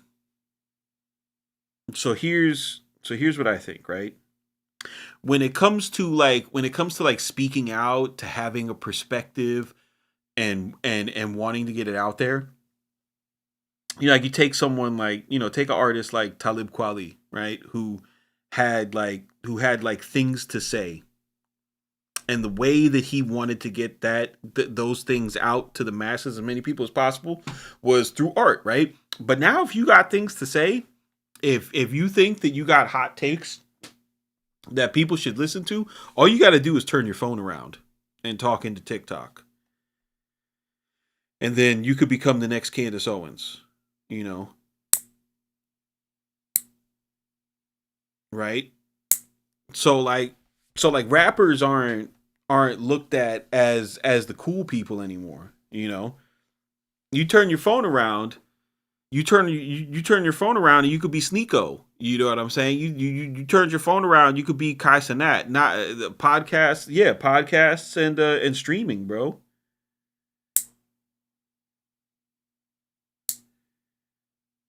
Like, out of all the people that I know in Miami that make music, and they make great music, I'm the most popular out of them. You know what I mean? I have the most views on YouTube. I'm talking about dudes who have over 20 albums under their belt and still do shows and shit. Like, I remember when when I got past 20 subs, everybody was like, "Oh, let me put my music on your channel. Let me put my music on your channel." I'm like, dude, ain't nobody coming to my channel to listen to music, dog. They're coming to steal my fucking plugin presets. They're coming to ask what 808 is that. But you got so you got people making podcasts if they got something to say, right?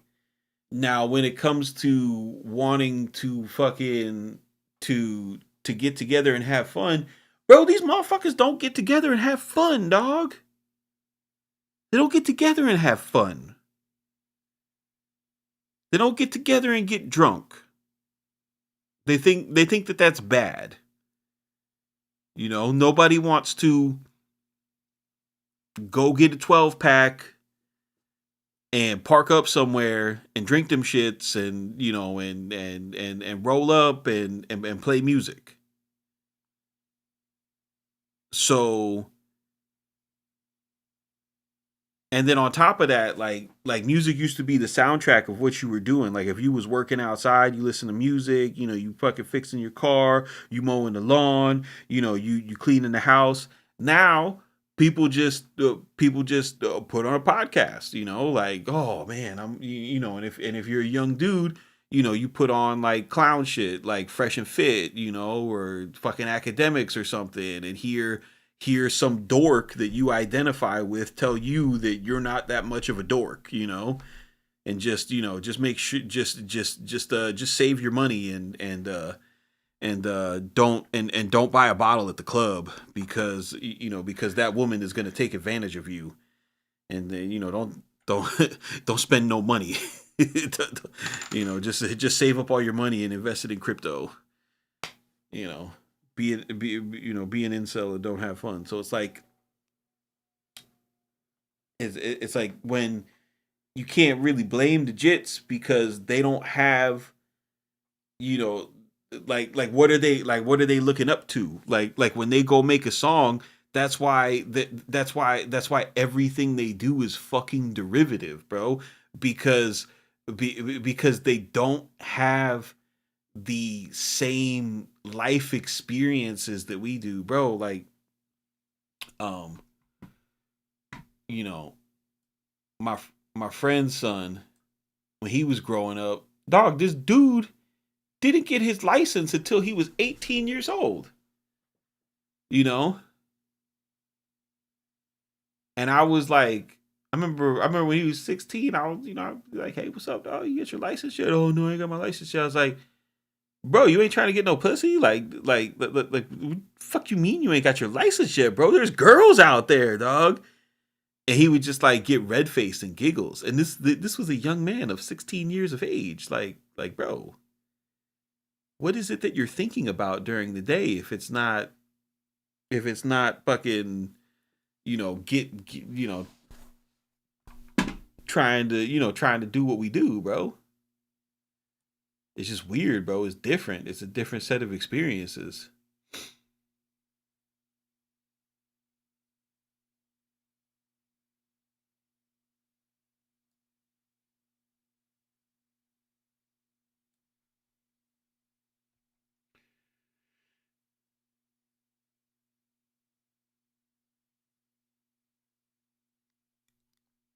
But yeah, I mean, I don't know, bro. Like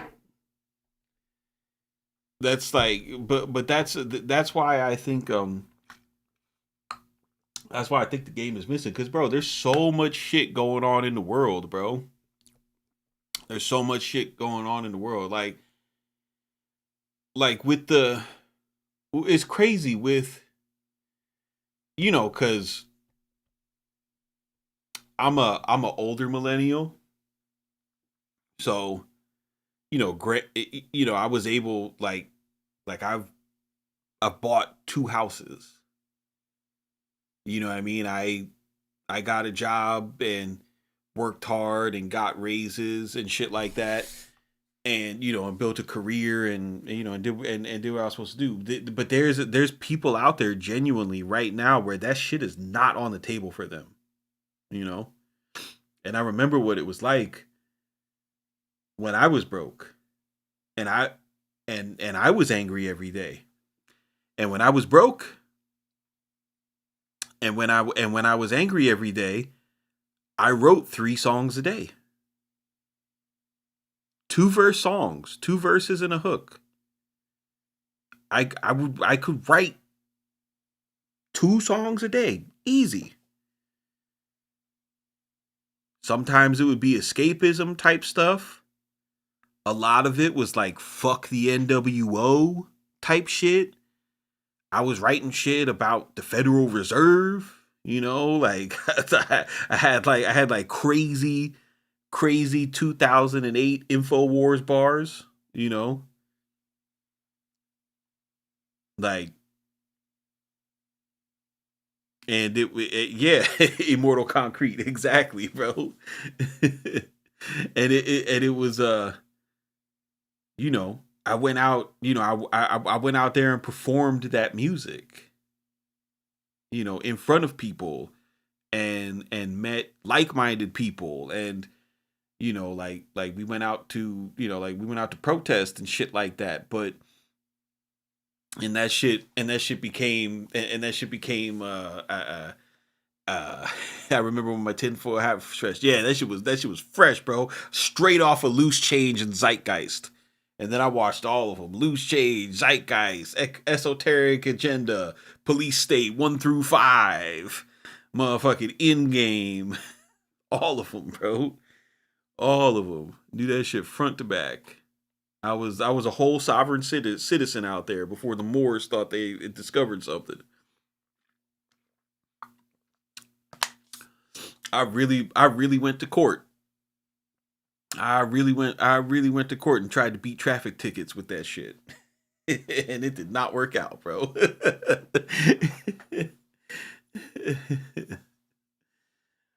uh Tupapa. And were you wrong? Look at the world now.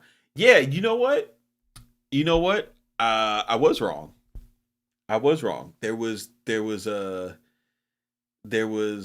lot of stuff that we were wrong about. I think the big one, which is why like which is why I have a different perspective on it, because that shit's like music, that shit's like fashion. It just recirculates every 20 years.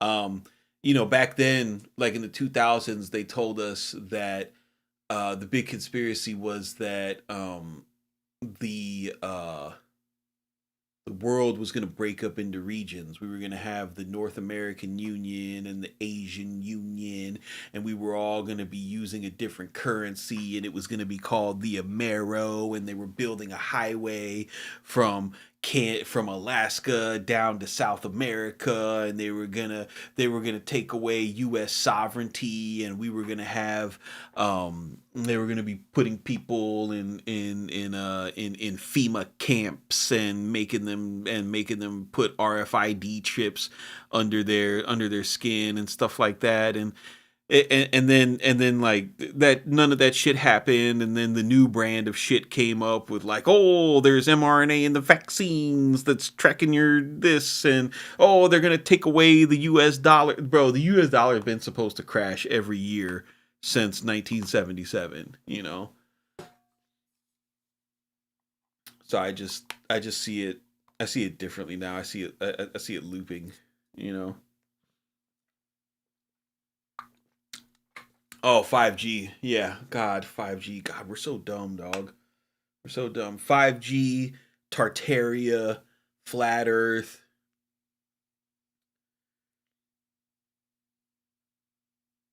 Just got home for a question for Craft. You still use it? No, I use the audio over USB. Audio over USB, baby. I use the audio over USB, and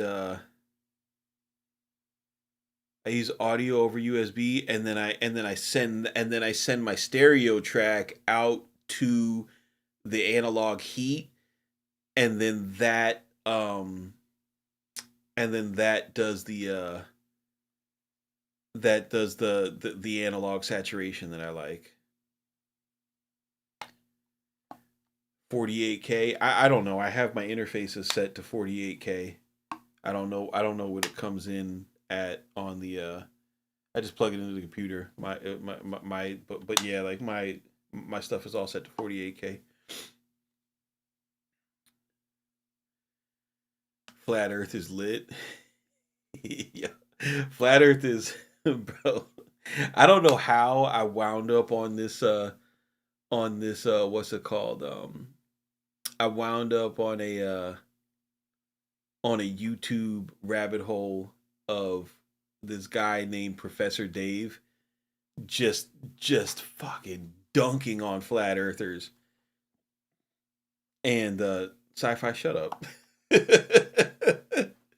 and and eventually Lord Jamar entered the chat.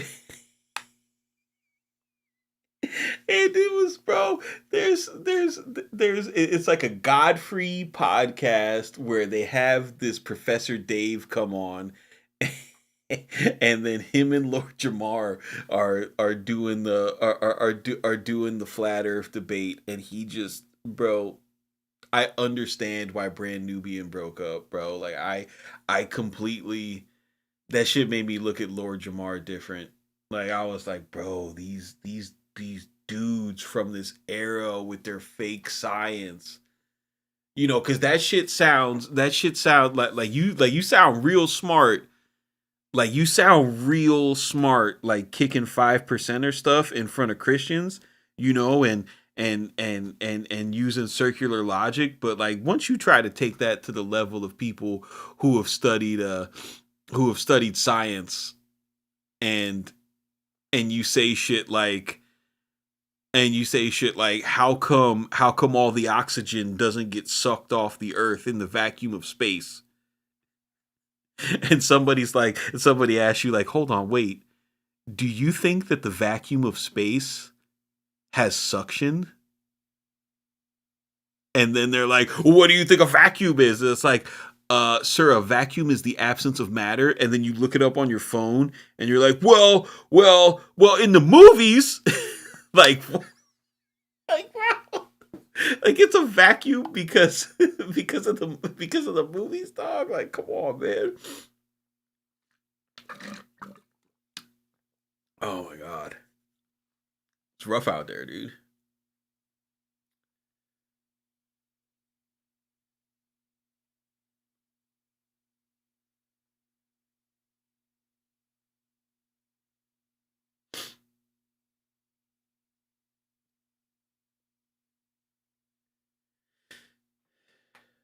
Moon landing never happened, yay or nay? I think I think there's I think the I think the most likely thing that happened with the moon is it's like the that movie that came out with Scarlett Johansson and Channing Tatum, where it was like, yo, we're going up to the moon, but just in case this shit don't work out, we're gonna shoot it on a soundstage. I think the stuff that happened with the soundstage looked better and more convincing than the shit that happened with the like maybe they ain't get the footage back, like maybe that shit with the Van Allen belts is real and you can't transmit the shit. But I think we definitely went to the moon numerous times. And I also think at the same time that the Neil Armstrong video that they showed us was not great, you know. Cuz I think about it in terms of like, okay, if I'm on that world stage and like say it was up to me, say I was the president and our goal is to scare the shit out of the Russians, and I have a choice between a good-looking fake and a BAP looking, original, that, because maybe the original looked so terrible that it was like, yo, like nobody's gonna believe this. Like I actually believe this Alfred Hitchcock shit, dude.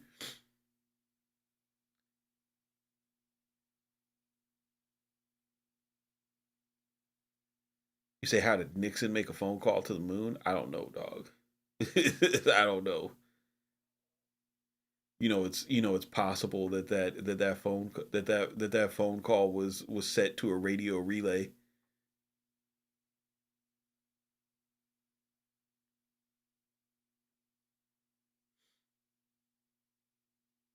It's a hell of a secret for so many people to see for 50 years without murking many people. Yeah, no, I mean that always comes into it, but there's definitely secrets that get kept, and there's definitely big secrets that get kept. Like that 100% happens. Like bro, look at Epstein, bro. Look at Epstein. That shit was going for 30 years, and it would have that shit would have went on for 100 years, and all them motherfuckers kept it a secret.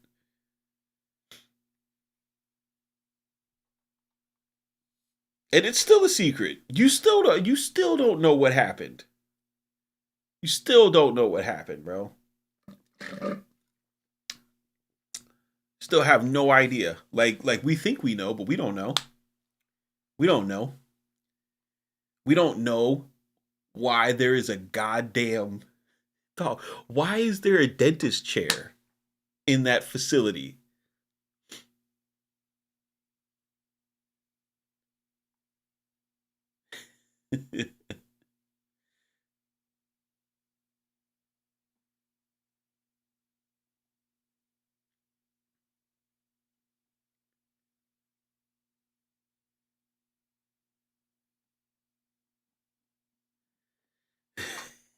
Yo, why we doing AD like that though?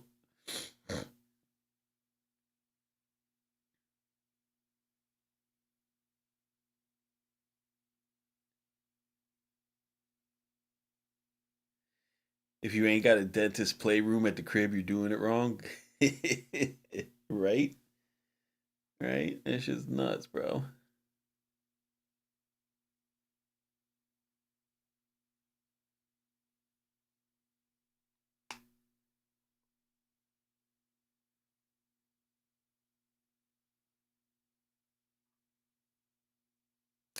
But what do I know, bro? I did start using the fluoride toothpaste again. So I might just be recalcified my pineal. I might not be able to receive the messages from the All Father.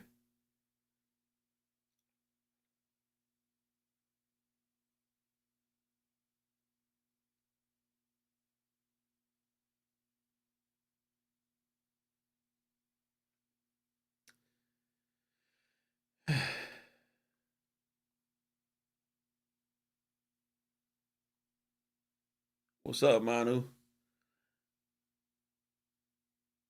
Yeah, they got me with the fluoride, bro.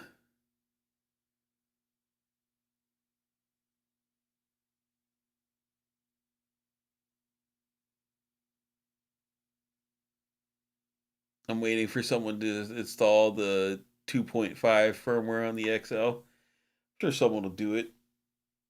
It's just a little Linux box.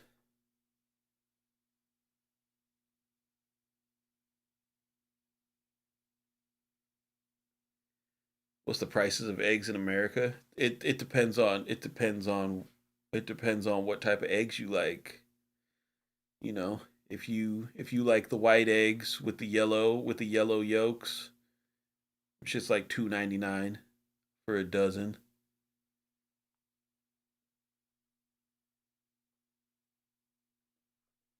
If you like if you want to get like some pasture raised stuff, you looking at $5.99. I get the blue eggs from Costco. Those are those are the closest things you could get to like stopping on the side of the road in the country and getting real eggs. And those are 18 for $7.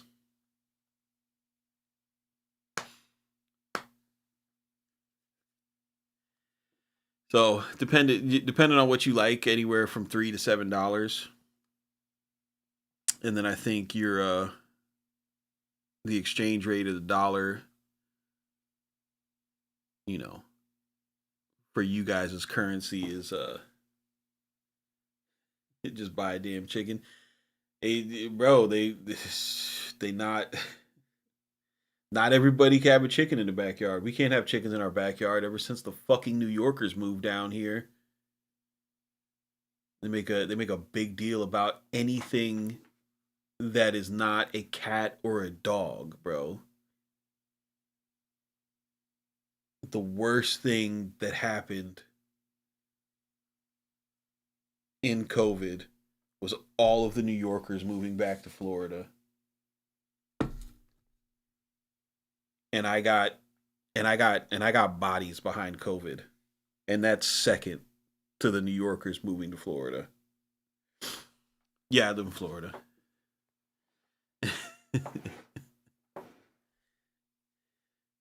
No, we have like our town was so awesome. It's easy.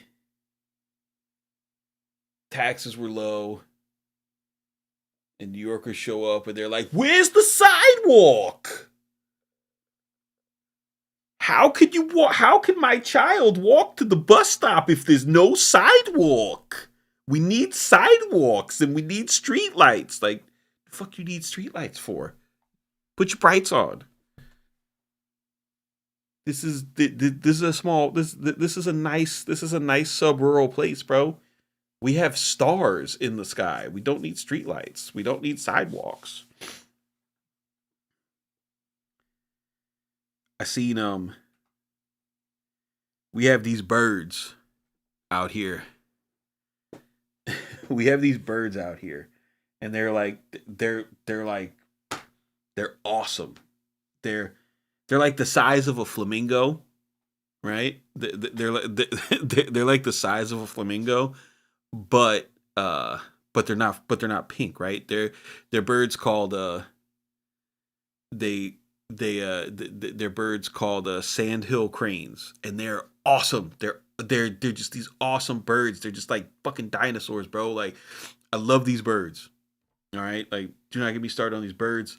I'm getting a special piece of art commissioned of these birds. I'm gonna have somebody, and I already have the artist who's gonna do it. Like she's been in Art Basel and this shit, and she's gonna do like this big like 6 foot by 6 foot canvas. It's gonna be the centerpiece of my home, and it's gonna be Master P's 1995 Chevy Impala, right, right in the background, and in the front is two sandhill cranes. It's gonna be amazing. It's good. It's gonna be amazing. But but like no, I'm telling you, it's going to be amazing, bro. And this woman is a fantastic artist. She's I already have one of her pieces, but it's a Kim Kardashian piece. I need like something real. And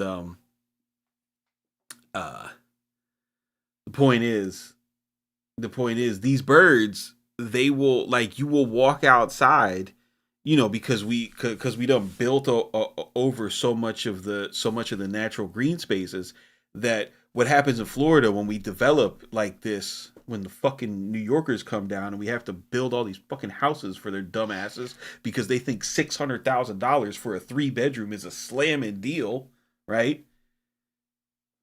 And now everybody's got to pay $600,000 for a 3 bedroom house, when that is not how much a 3 bedroom house in Florida is supposed to cost. But your dumbasses got fucking jugged anyway. so, so, so what's it called? But nah, these birds will be on your lawn in the morning, and I mean they're big birds. They're big birds, and I get it. If you're not used to seeing animals outside of your home, and say you got a 4-year-old kid, and it's this bird that's, the size of, it's basically its head goes up probably up to your chest, like it's a 3-4 foot tall bird, big old bird, and there's two of them just just chilling in your front yard. Like, yeah, you'd be like, oh my god, is it dangerous? But after you see it a couple times, you just don't touch it, and you don't go up to it, and you don't feed it, because it's a wild animal, and you just get inside your car and you dip. And these assholes, bro, these assholes were shooting them. And they didn't realize that the sandhill crane is protected by Florida wildlife. Like you get years in prison for shooting a sandhill crane in Florida. In Texas, they eat them, but you cannot shoot them here. And then we got crazy lizards. Like we got lizards the size of your forearm. The Jesus lizard is native down here. I got two Jesus lizards that live on my house. I come home and they're like above my garage. Just sandhill crane, ribeye in the sky. Don't call them that, bro. I hate that, though. I love those birds, dude. Every golf course I play at has like 4 sandhill cranes at it. Like you go to, like, you play golf in Florida, you're gonna see deer, you're gonna see otters, you're gonna see salamanders, alligators.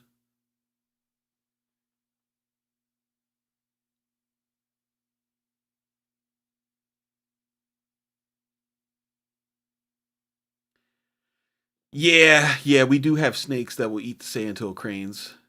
That's a fact. Oh, we have a ton of iguanas, bro. Especially like down in Palm Beach County, like where I work in the uh why do we got so many snakes? Because people, okay, so reptiles in the 80s were like a huge thing, right? For the whites. The whites loved the reptiles in the 80s. And there were like reptile shops everywhere. People would buy boa constrictors and like Burmese pythons and stuff like that. And then they would get too big for the house because nobody wants a 6-foot snake rolling around in the house that's only got one friend, right? And then they would take the snakes and dump them in the Everglades, and then they procreate in the Everglades, and then now we got boa constrictors and Burmese pythons and anacondas in the fucking Everglades, and chomping down sandhill cranes, and that's why we have so many snakes, because people get scared. People buy predators, and then they go and release them into the wild. Like we have this like I have a salamander that lives on my house, like this 2.5 foot long salamander. Never seen never seen those things before, and now they're everywhere.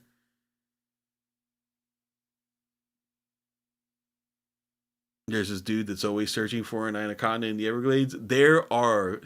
It's not this dude. There's dudes, bro. There are dudes that are out there searching for them. And you don't gotta go far. That's what me and my dad used to do. That was our pastime. We spent a lot of time in the Everglades, doing, and what you don't realize, like when your parents don't have money, you don't know that they don't have money, right? And we were in some we were in some very questionable contraptions out in the Everglades, bro. Very questionable contraptions. A lot of crabs in Florida. Yeah, no, at my old house, there'd be like a season, and you just go outside, and there would be no bullshit, like 60 crabs in the street. You just go outside, and there'd be blue crabs in your lawn, just dipping.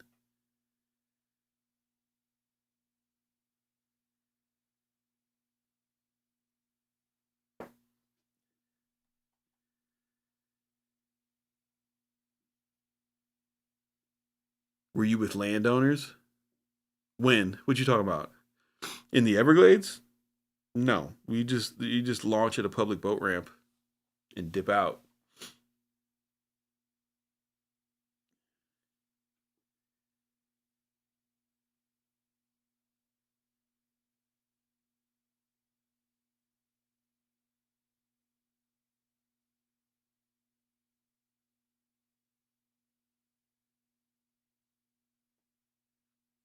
The places we would go in the Everglades, Tanner, like it was like we go out to Holy Lands, or we would go to Everglades National Park.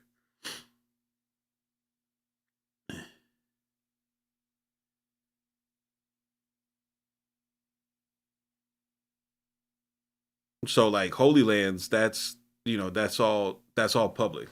Uh and then Everglades National Park, like that's just a national park. So we never like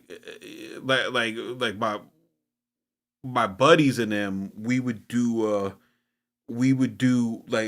bonfires like down at Matt's fishing camp, and that was a place that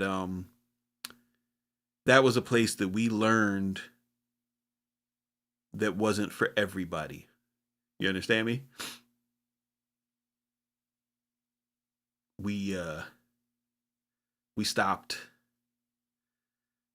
doing bonfires at Matt's fishing camp.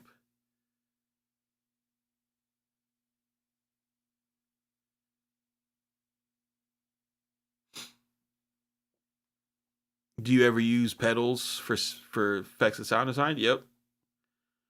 Yep. I used to, when I was making sample packs, I use pedals exclusively for sound design and effects. But now, after having been through it, now it's because my thing was I didn't want to I wanted to maintain the integrity of my stuff, and do my own sounds and blah blah blah, and like the plugins are so much more powerful than the pedals, bro.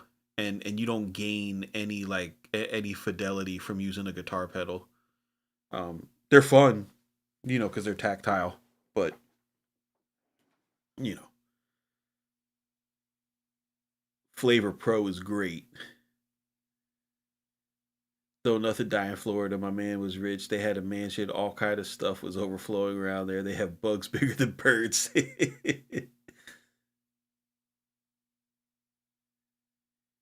Yeah, well, no, the bugs are that's the one thing, bro. Like when I went to Cali and we went hiking in Redwood Forest and all that shit. Like, dude, it was crazy being out there and never it did not see not one bug. I did not see one bug. And we're in the wilderness, dog. We're out there. Didn't see one bug. Only seen like didn't see no animals. Just seen a deer. Or not even a deer. Like it was like a family of deer. And we were walking on the forest floor. And then this mom and her kids like walked in front of my wife. She freaked out. But there was no bugs. It did not make sense. I'm starting to question analog for real because my dad is a photographer. I remember when the medium format I got in the film was overthrown by digital pictures of me and my little brother. Could not believe.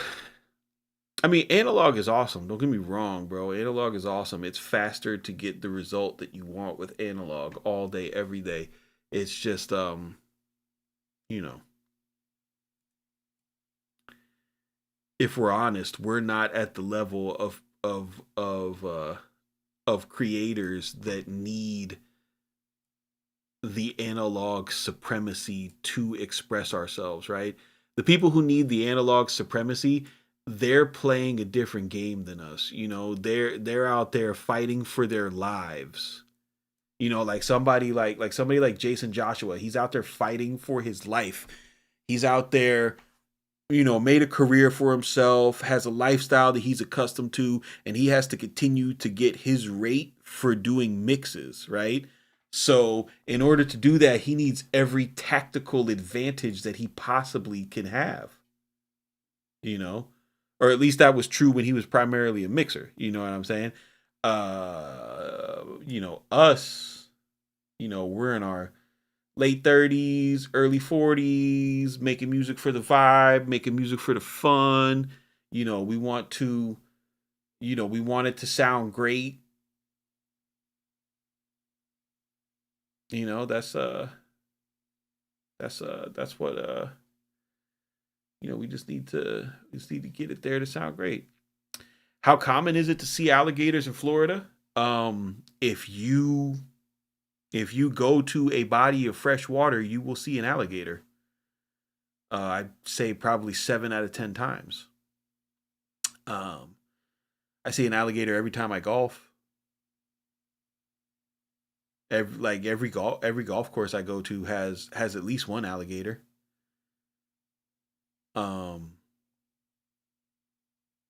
Yeah. In really heavily populated areas, they thin out, because they're not dumb. They know that humans are dangerous. So they don't be around areas where there's like a lot of homes and stuff like that. But if you go to a boat ramp and it's fresh water and you put a boat in there, you're gonna see alligators.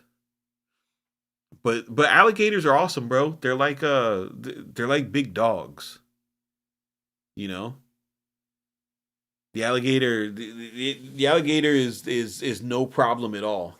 The only time an alligator is a problem is if you touch it. Like if you touch an alligator, it is going to fuck you up. It's going to grab a limb of yours. It's going to drag you into the water, and it's gonna roll you over, and it's probably gonna take a piece of that limb off.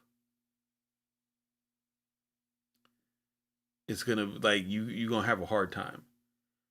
And I don't mean just touch it with your hand. Like for example, like there's this terrible story, bro. Like I think about this story and I just think about like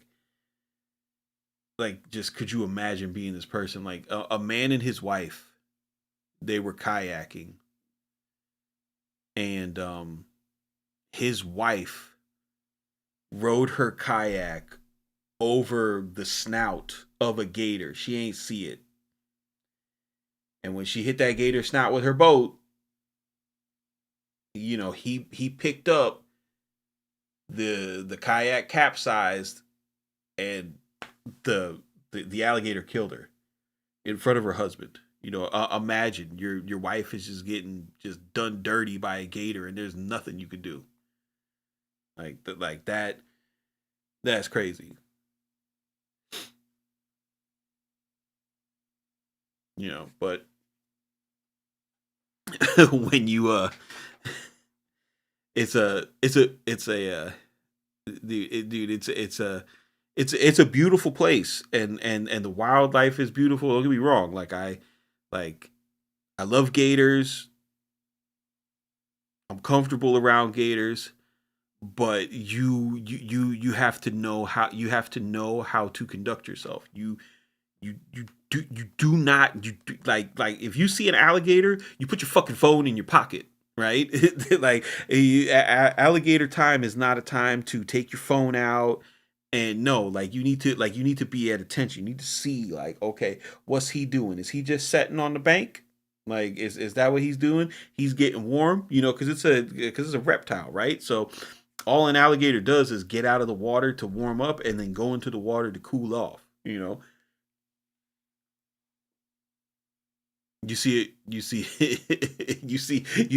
it out, you see an alligator on land, say what's up, respect it, you know, that's that's your brother, and then you move on. What you don't do is go up to it and try to touch its tail, or and they'll warn you too. Like you could walk up on a gator and have his mouth closed, right? You walk up on a gator and he opens up his mouth, he's telling you that he's about this life. He's letting you know, like you see these teeth, like I will use them. You take 2 steps back, he will close his mouth. You're safe. You're fine. But you take your phone out while he's got his mouth open, and you're like, oh man, I need to stream this. I want to show this to my daughter. And that and you don't measure right. He swings around, hits you with his tail, you fall down, and now you're in trouble. now you're in trouble. And the thing is, like an alligator tail can hit you like a heavyweight boxer. Tanner says, I swam in some dangerous dark waters back when I drank a lot. Think about some of the shit I did do night swimming in those brackish waters I wouldn't do tonight. Yeah, see, no, that's crazy. That's absolutely insane. We don't, like, if the water looks like iced tea, we don't jump in it. We do not jump in it. We do not, bro. Well, I'm glad you're still here with us, bro. We don't swim in iced tea, bro. and then even more like bro, you go to the other side and you get into the salt water and you got to deal with the sharks and the stingrays. Cause you know, not only are we the lightning capital of the world, right? We're also the shark bite capital of the world. You would get done dirty dealing with them sharks. I barely go in the ocean. The only reason why I go in the ocean is because my wife be nagging like, "Oh, you come to the beach and not go to the ocean?" Like, hail capital of the world. That's right. Yeah, but I love it down here. I'm never gonna move. I don't care. Fucking how many New Yorkers come and try to get us to pay more taxes for bullshit we don't need.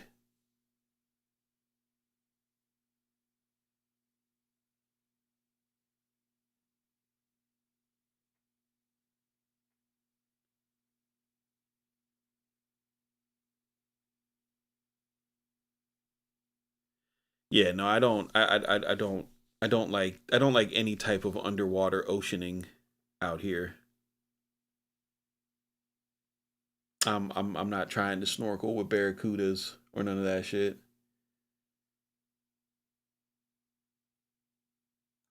Not gonna do it.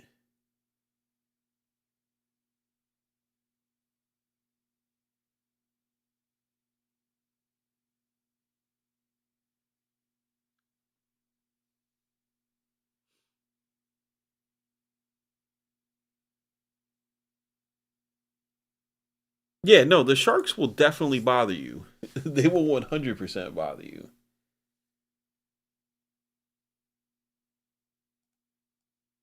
Like you come across a nice bull shark. We have hammerheads out here.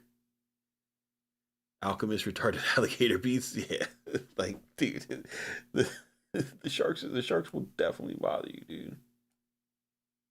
Little sand sharks won't bother you, but